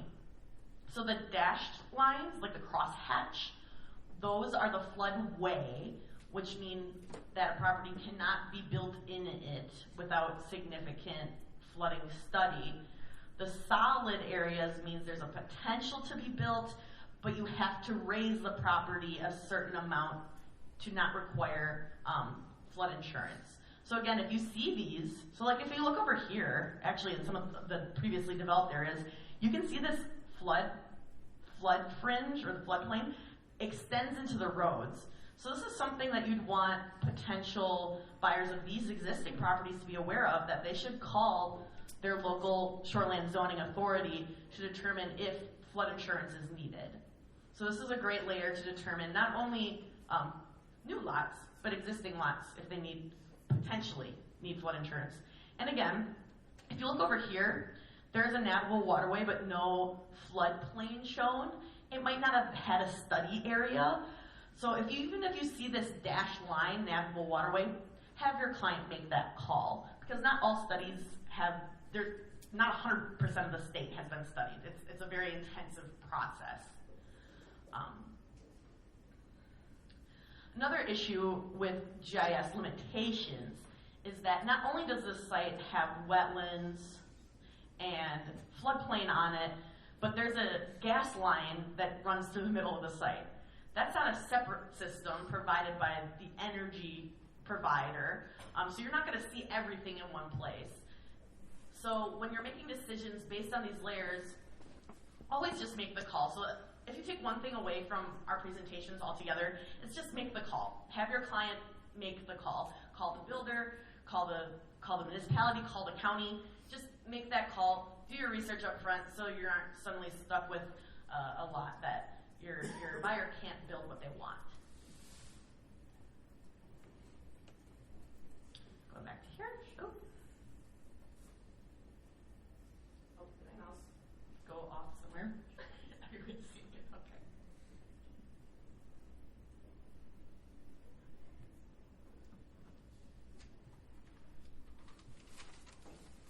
One moment, I apologize. It kind of went a little bit backwards.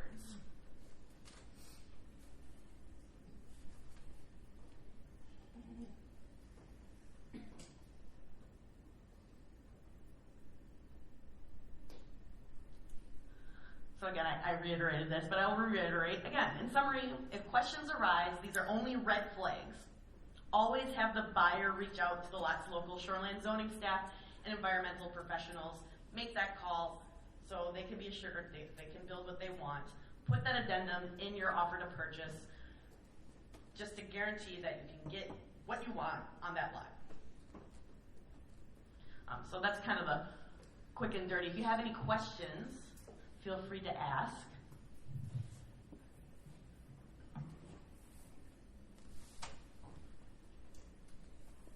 Sure. So like when you're developing a neighborhood, you have to put in sometimes a retention pond. How does that Yes. affect wetlands, floodplain, or is it completely separate?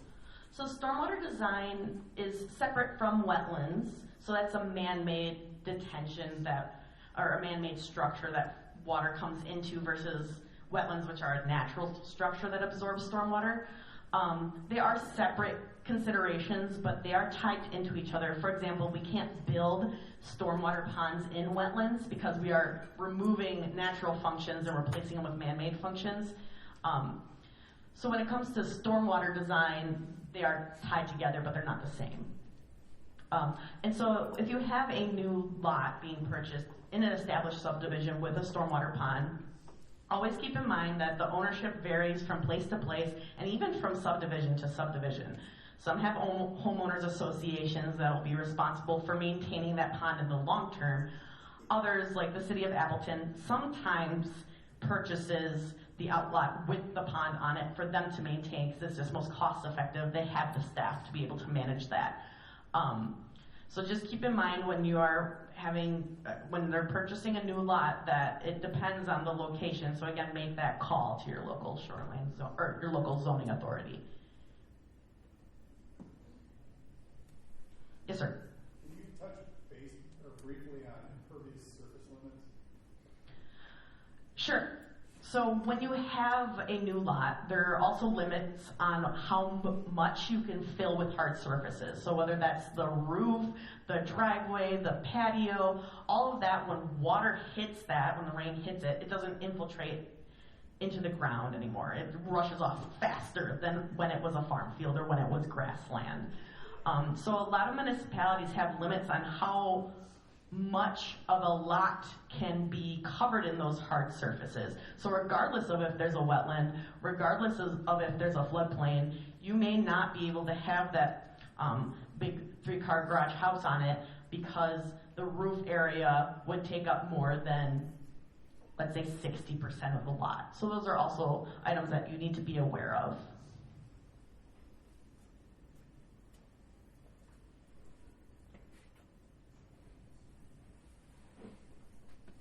I promise I don't bite. Yes, sir. Follow up on that last question. There's a lot of new materials that are being developed for driveways and patios that are water permeable. Mm-hmm. Do you know if municipalities are staying up on that and factoring that in their calculations? So that's more easily factored into commercial development just because when we have a site plan, we know what's going to be built in the future. When we plat these subdivisions, we don't know what each individual house is going to look like. So we have to make assumptions about how much hard surface is going to be on there to size the stormwater pond. So you're more than welcome to ask that question. Hey, if I put in a permeable driveway, firstly, do you allow it? And secondly, will it give me some credits towards my stormwater utility? So another thing to keep in mind with these regional ponds is more and more municipalities are starting to form stormwater utilities that charge based on the amount of hard surfaces on your lot. So say instead of having a impervious driveway, like a concrete or asphalt one, you have a permeable paver one. Maybe they could save some money on taxes. Never hurts to ask the question.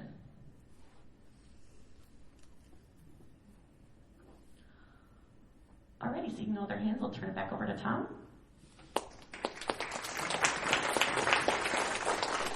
Thanks, Abby. Thanks, Abby. We scared you yet? That's not the intent. We're just trying to inform. Just so you all know, I know some people have been taking notes. This will be available. We're recording it, so it will be available for you to come back. We'll also make the presentation notes available for you so you can look at those as well. So don't worry about that. The impervious surface limits, I'm just going to add a little bit to that. That's going to be more pertinent when you're working with lakefront or riverfront properties. Those are going to be a little more specific. And as to the permeable surface, the DNR does have a letter that says what's acceptable at this point. Hopefully they take that and make it more current with new products that are becoming available. But I think it's based on 2012 or something like that. I don't know the specific date, but just be aware you can go on the DNR site. There's a permeable. What's acceptable is permeable. Gravel driveways are not permeable, just so you know. I am going to show you GIS. Anybody play with GIS before? Okay. Every county in the state has GIS. Some are good, some are not. We're pretty fortunate. Brown County, Outagamie County, Winnebago County, Fond du Lac, although I don't have a lot of experience with Fond du Lac. I was playing with it the other day. It's a little funkier than the other ones. Most of them are based on the same one. Many municipalities will also have GIS, okay? And this is a wealth of information for you guys. I'm going to show you just an overview. I'm going to mainly stay with Outagamie County because it's one of the most advanced ones, and then I'll also show you a city one, municipality one. These are just for your information.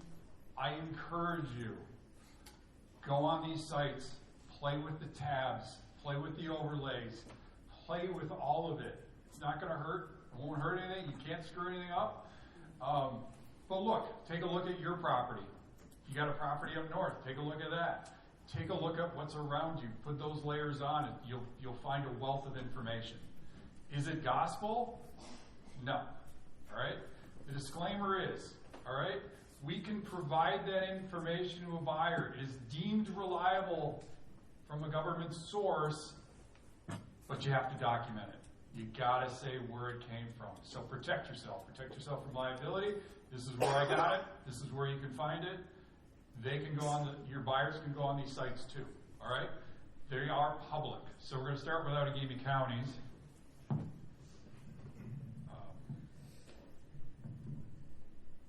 Try to do this best I can.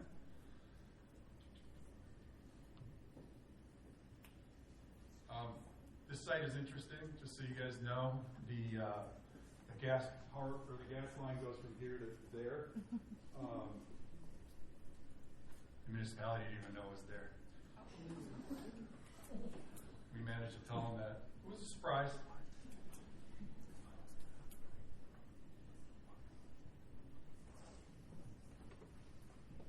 Best way to find them, just go to any county, just say GIS maps for the county, just search it, Google, whatever your search engine is, it will come up. All right, this is Outagamie counties, okay? They have a bunch of them, all right? Parcel Viewer. Parcel Viewer is just going to tell you about the parcel itself. It's the simplest. It will tell you the lot dimensions. It will allow you to do some measurements, that type of thing. Planning and zoning, which is the next one over, is the one I usually go in. It gives you more layers, still does the same thing as the parcel one. So that's the one I do. Landshark is what the appraisers use. It's what the, it's a subscription-based product. It allows you entrance into the deeds and recorded documents. Property search, that will tell you your tax information. It will also tell you what documents are out there. If there's a deed recorded, it won't give you the deed specifically, typically. But we'll say what's recorded, what was exchanged, when it was sold, all that type of information. There's a bunch of layers there. We'll go into that briefly. FEMA flood plat, you can go in there. It's not necessarily accurate, but if anybody's ever had to fill out those FEMA forms and they ask for the map number or whatever, you can find that there. Polling place, that's my vote. You can find out where you vote. Historic aerial fields, we'll jump into that. You can look at properties from way, way back when and see what was there. We'll typically go in there and look and see if there was a barn or something back in the 30s or whatever. PLS, we're not going to play with that. Election information, and then there's just a couple of other different sites available. LiDAR is how they record the heights or the elevations, okay? And it's getting way more sophisticated. It started with 5 feet, it's down to 2 feet, now it's down to 6 inches. So if you change the grade on something, they can tell, right? And they have programs where they could go and say, okay, what changed from this map to that map? So don't think you're getting away with anything anymore. They can figure it out based on their LiDAR, and they do that every 2 years. Mailing label, that's pretty cool. Back when we used to do mailings, you could actually take a rectangle box and go around a certain area, and it will tell you every address and the owner of every property in that box, and you can download it. So that's pretty cool. County highway, we're not going to look at that. Plat view, plat books. Anybody ever remember a plat book? You used to be able to get it. That will show you kind of a current plat book. It shows you the names of who owns the property. It's kind of a very simple way of going through and taking a look. Again, go on these and play with them. We're going to go in planning and zoning, and it'll look very much like the DNR site because the software is very similar. I'm going to just take us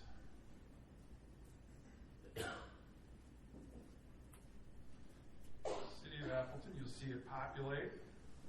Shows all the lots.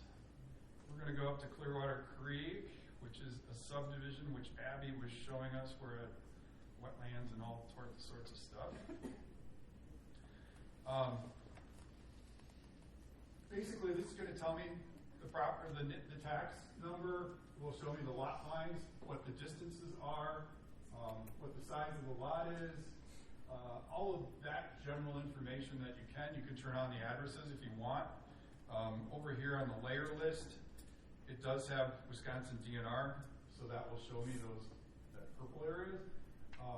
It's not quite exact, okay? It's not totally up to date, so the DNR site's way better. This is like the wetlands.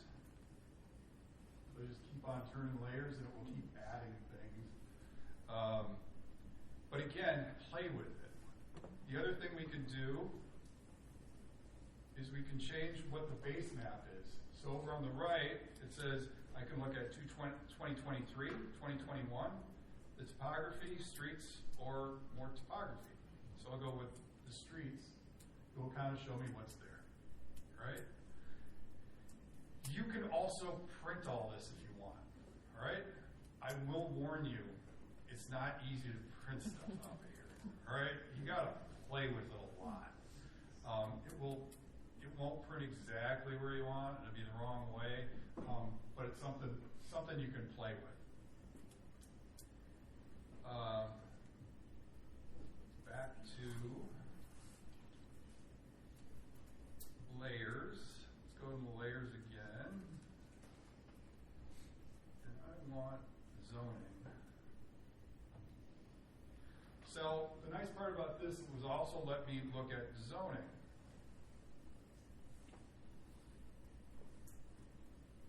So I'm going to turn it on. Apologies, I don't have my glasses. I'm going to turn on the comp plan. So, and then I'll turn back on the legend. So for Appleton, this will show me what their comp plan is for future. So all those areas that are not developed, they have them planned for something. All right? If I go and look and see what they are,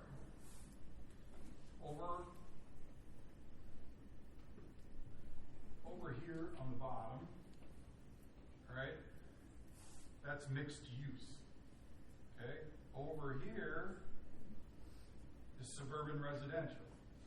So you can kind of get an idea of what's happening around. Let me see if I can get this wider. Takes a bit.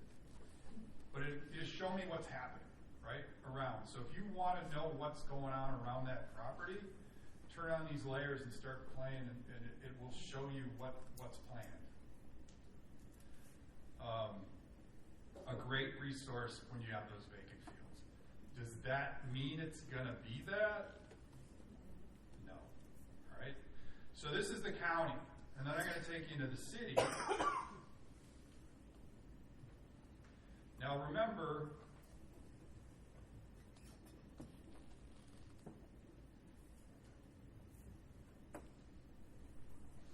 they develop these for their specific use of the municipality. Okay, so they're all going to be different based on what they want to achieve. So if I go into City of Appleton GIS, I have to do this. Click the wrong one. I hit the wrong one. That one. Not the top. That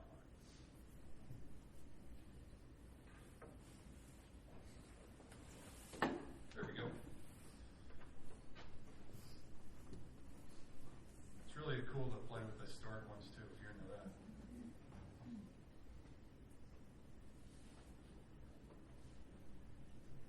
Gotta hit the check mark. Oh, I hate that. Some are just splash screens, and the other ones are.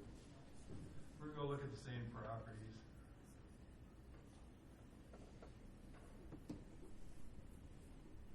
So, they look very similar. Same basic company. They're all, not all of them, but there's probably, I don't know, 3 companies that run GISs. Final Act's using a different one, and that's why I haven't been on that one much. Let's turn on some base layers. Now, Appleton, they'll have something called neighborhood boundaries, so that they have what are considered neighborhoods.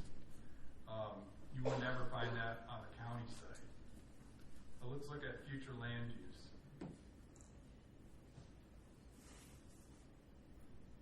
Now it takes a second. There we go.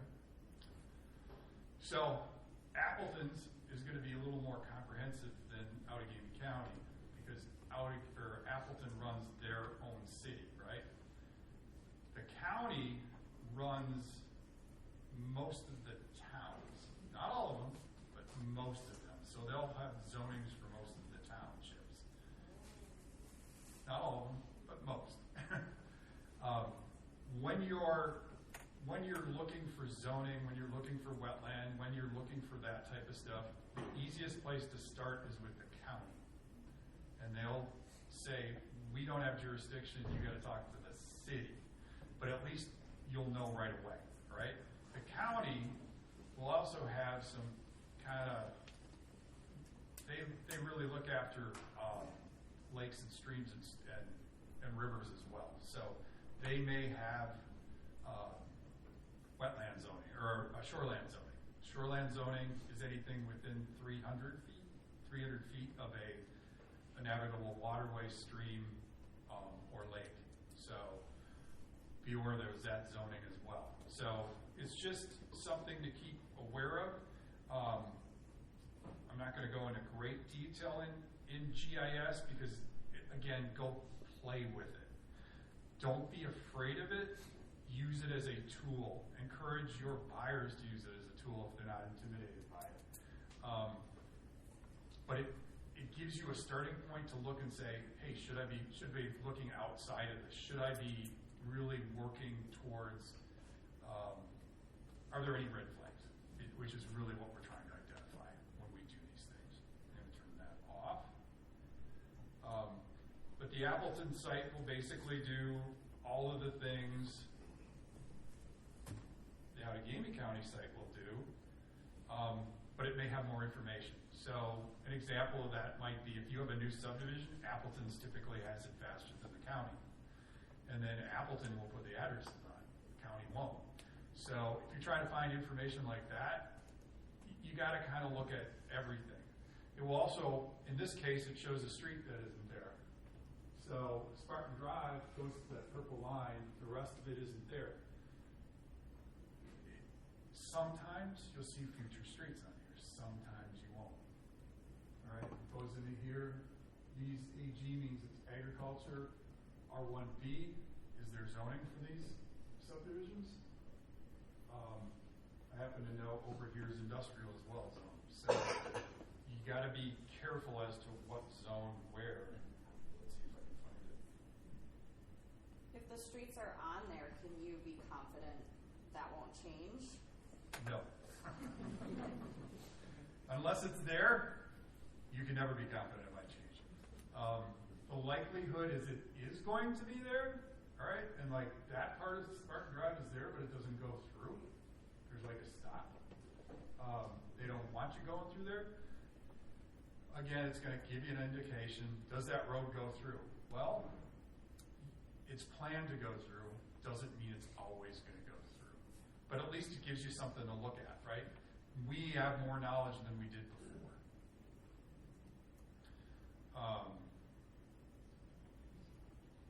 Let's see here. Let's go. I'm going to go back outside.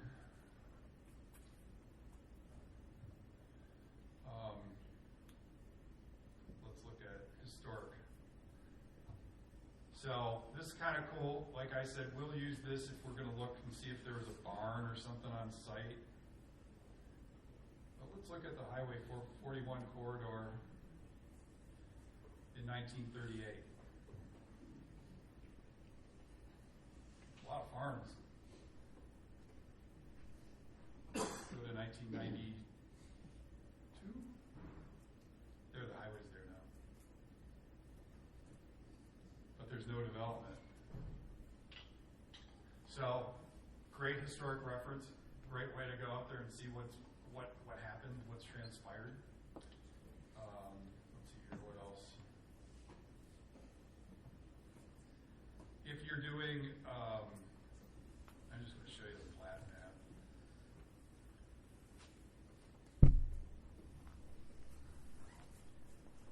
So this is a good way to look at the towns. This is the way we used to do business.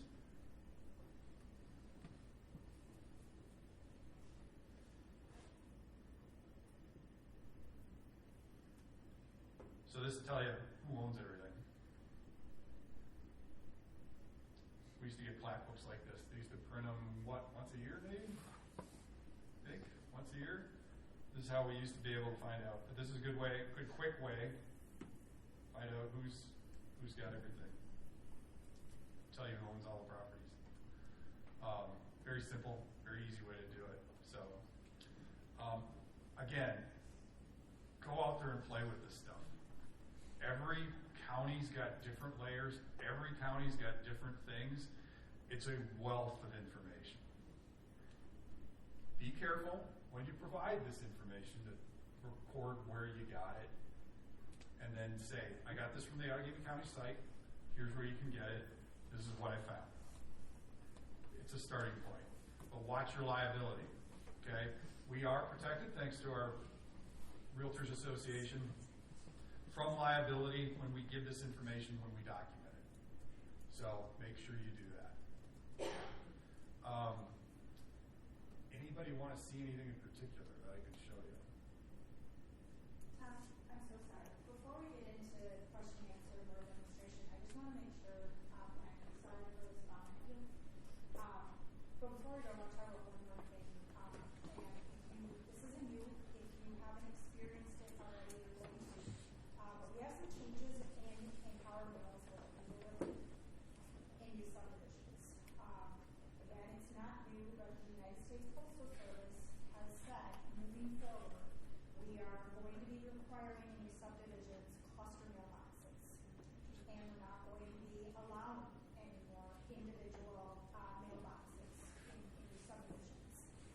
What's more fun is that each of our postmasters kind of has a little bit of a different approach sometimes, a little different attitude about how they're enforcing that. There's also huge questions in each municipality of who is going to be maintaining these. Is it going to be the homeowners association? If there's not a homeowners association, is it going to be the municipality?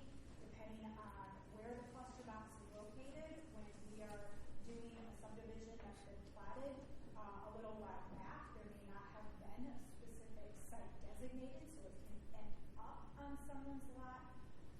All kinds of really fun issues. We are up to our eyeballs in right now, and it's not going to be something that we are just going to have a legislative fix to.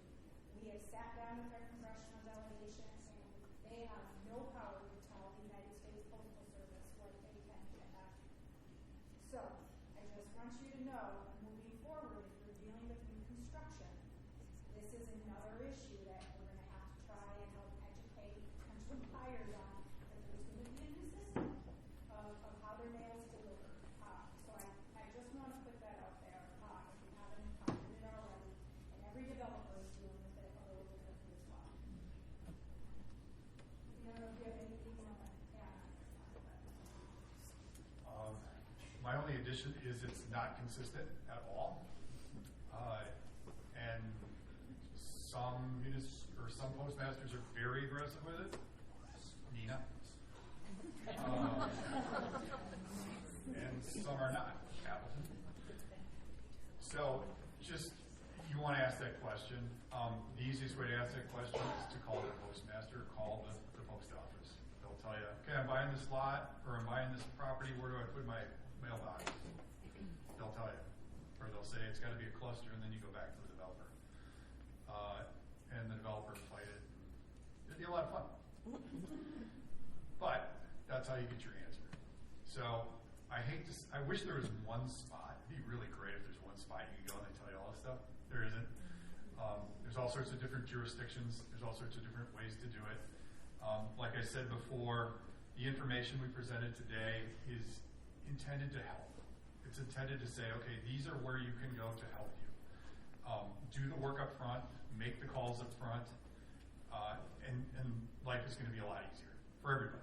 Everybody's going to be happy. Or even just instruct the buyer to make that call, right? Here's who you call. It's pretty easy to just, call the county, call the city, call zoning and planning. That's where you start with everything. Zoning and planning, county, city, municipality. They are usually very helpful. They want you building in the subdivision. They do want you in, especially now. Most of our communities, I shouldn't say most, many of our communities are getting landlocked, right? They have nowhere to go. Menasha can't go anywhere. Appleton has a growth corridor negotiated with the townships. Town and Nina are fighting, like usual. And everybody wants to grow a little bit because they want to be able to efficiently provide services. that doesn't mean everybody allows them to grow. So our municipalities are kind of trying to figure all that out too, and they're trying to figure out rezoning and all of that type of thing. So you'll see them go through comp plans and comp plan review. Appleton's doing it right now. Somebody asked before, how do I get involved? Get involved. They'll ask your opinion. They'll say, okay, you can fill out this form. What's your opinion? Get involved. That's how you can make the biggest impact. But remember, we as realtors really want affordable, available housing. I mean, that's kind of what we do. It's what we do for a living. It will, and we want that to be maintained in our communities. Quick back to GIS. Any other questions on GIS? I know you can get really specific. You can measure distances. You can measure areas. There's tools to do all that. It's really easy. It's self-explanatory. I'm not going to get in a lot of that, but sometimes who's filled out the form, how far are you from an airfield, how far are you from railroad tracks, that type of thing. Pretty easy to do. Really easy to do. This is where you can do it. You can also look at those overhead maps and see what's around you. We encourage people to see what's around you, see what's building around you, see what's in that backyard that you can't see from the street. I will also remind you, nothing ever replaces going out and looking at the property. All right? Go look at it. All right? Look for red flags. See if there's a big yellow stake that says high pressure gas line. Look for those things. I mean, the town of Grand Chute didn't even know it was there. I mean, they did, but they didn't relate it to that property. All right? It wasn't on any of their maps. It's not on any of these maps. You had to go to a different one. Again, go out and look. Go take a look at that property. We are running out of developable land, not without challenges, okay, which is adding expense, which is why that cost keeps rising. But we're trying. We're trying our best. Municipalities are trying our best. We as an association are trying our best. We as builders are trying our best to keep that affordability down. We really want it to be affordable. So I think we're right on time. Any other questions on anything we had today? What you were talking about with the developing land and rental space. So I live here in a more rural area around Appleton and Green Bay, and I'm very involved with the city and their planning commissions and developments. They specifically said that they do not want to become a veteran community because there are people who are already now wanting to commute to build and have more space because the lots are smaller here now, or relative. What would you give me? Because I would love to tell them, no, let's build, let's do things. But what would be your advice as a builder that I could take back to the city? I guess the biggest thing is we have to look not only in today but into the future. Okay, urban sprawl is a real thing. Okay, urban sprawl exists everywhere, and it's causing some major problems, especially for some of our rural communities because they can't provide the services efficiently. Right? It becomes a big political quagmire because yes, people want their land. People want these big spans of land. The issue is affordability. And because of regulations, because of development costs, because of, let's say, septic, well, all of these things, some of these lands are becoming less affordable. We're running into some real affordability issues in general as a whole. So I encourage all municipalities to look at the whole future, how it fits into the whole community. You're not on an island, all right? None of us are on an island. We all have to live together. We have to figure it out. But there's no one answer to it. I'd also add that we can look to our past too.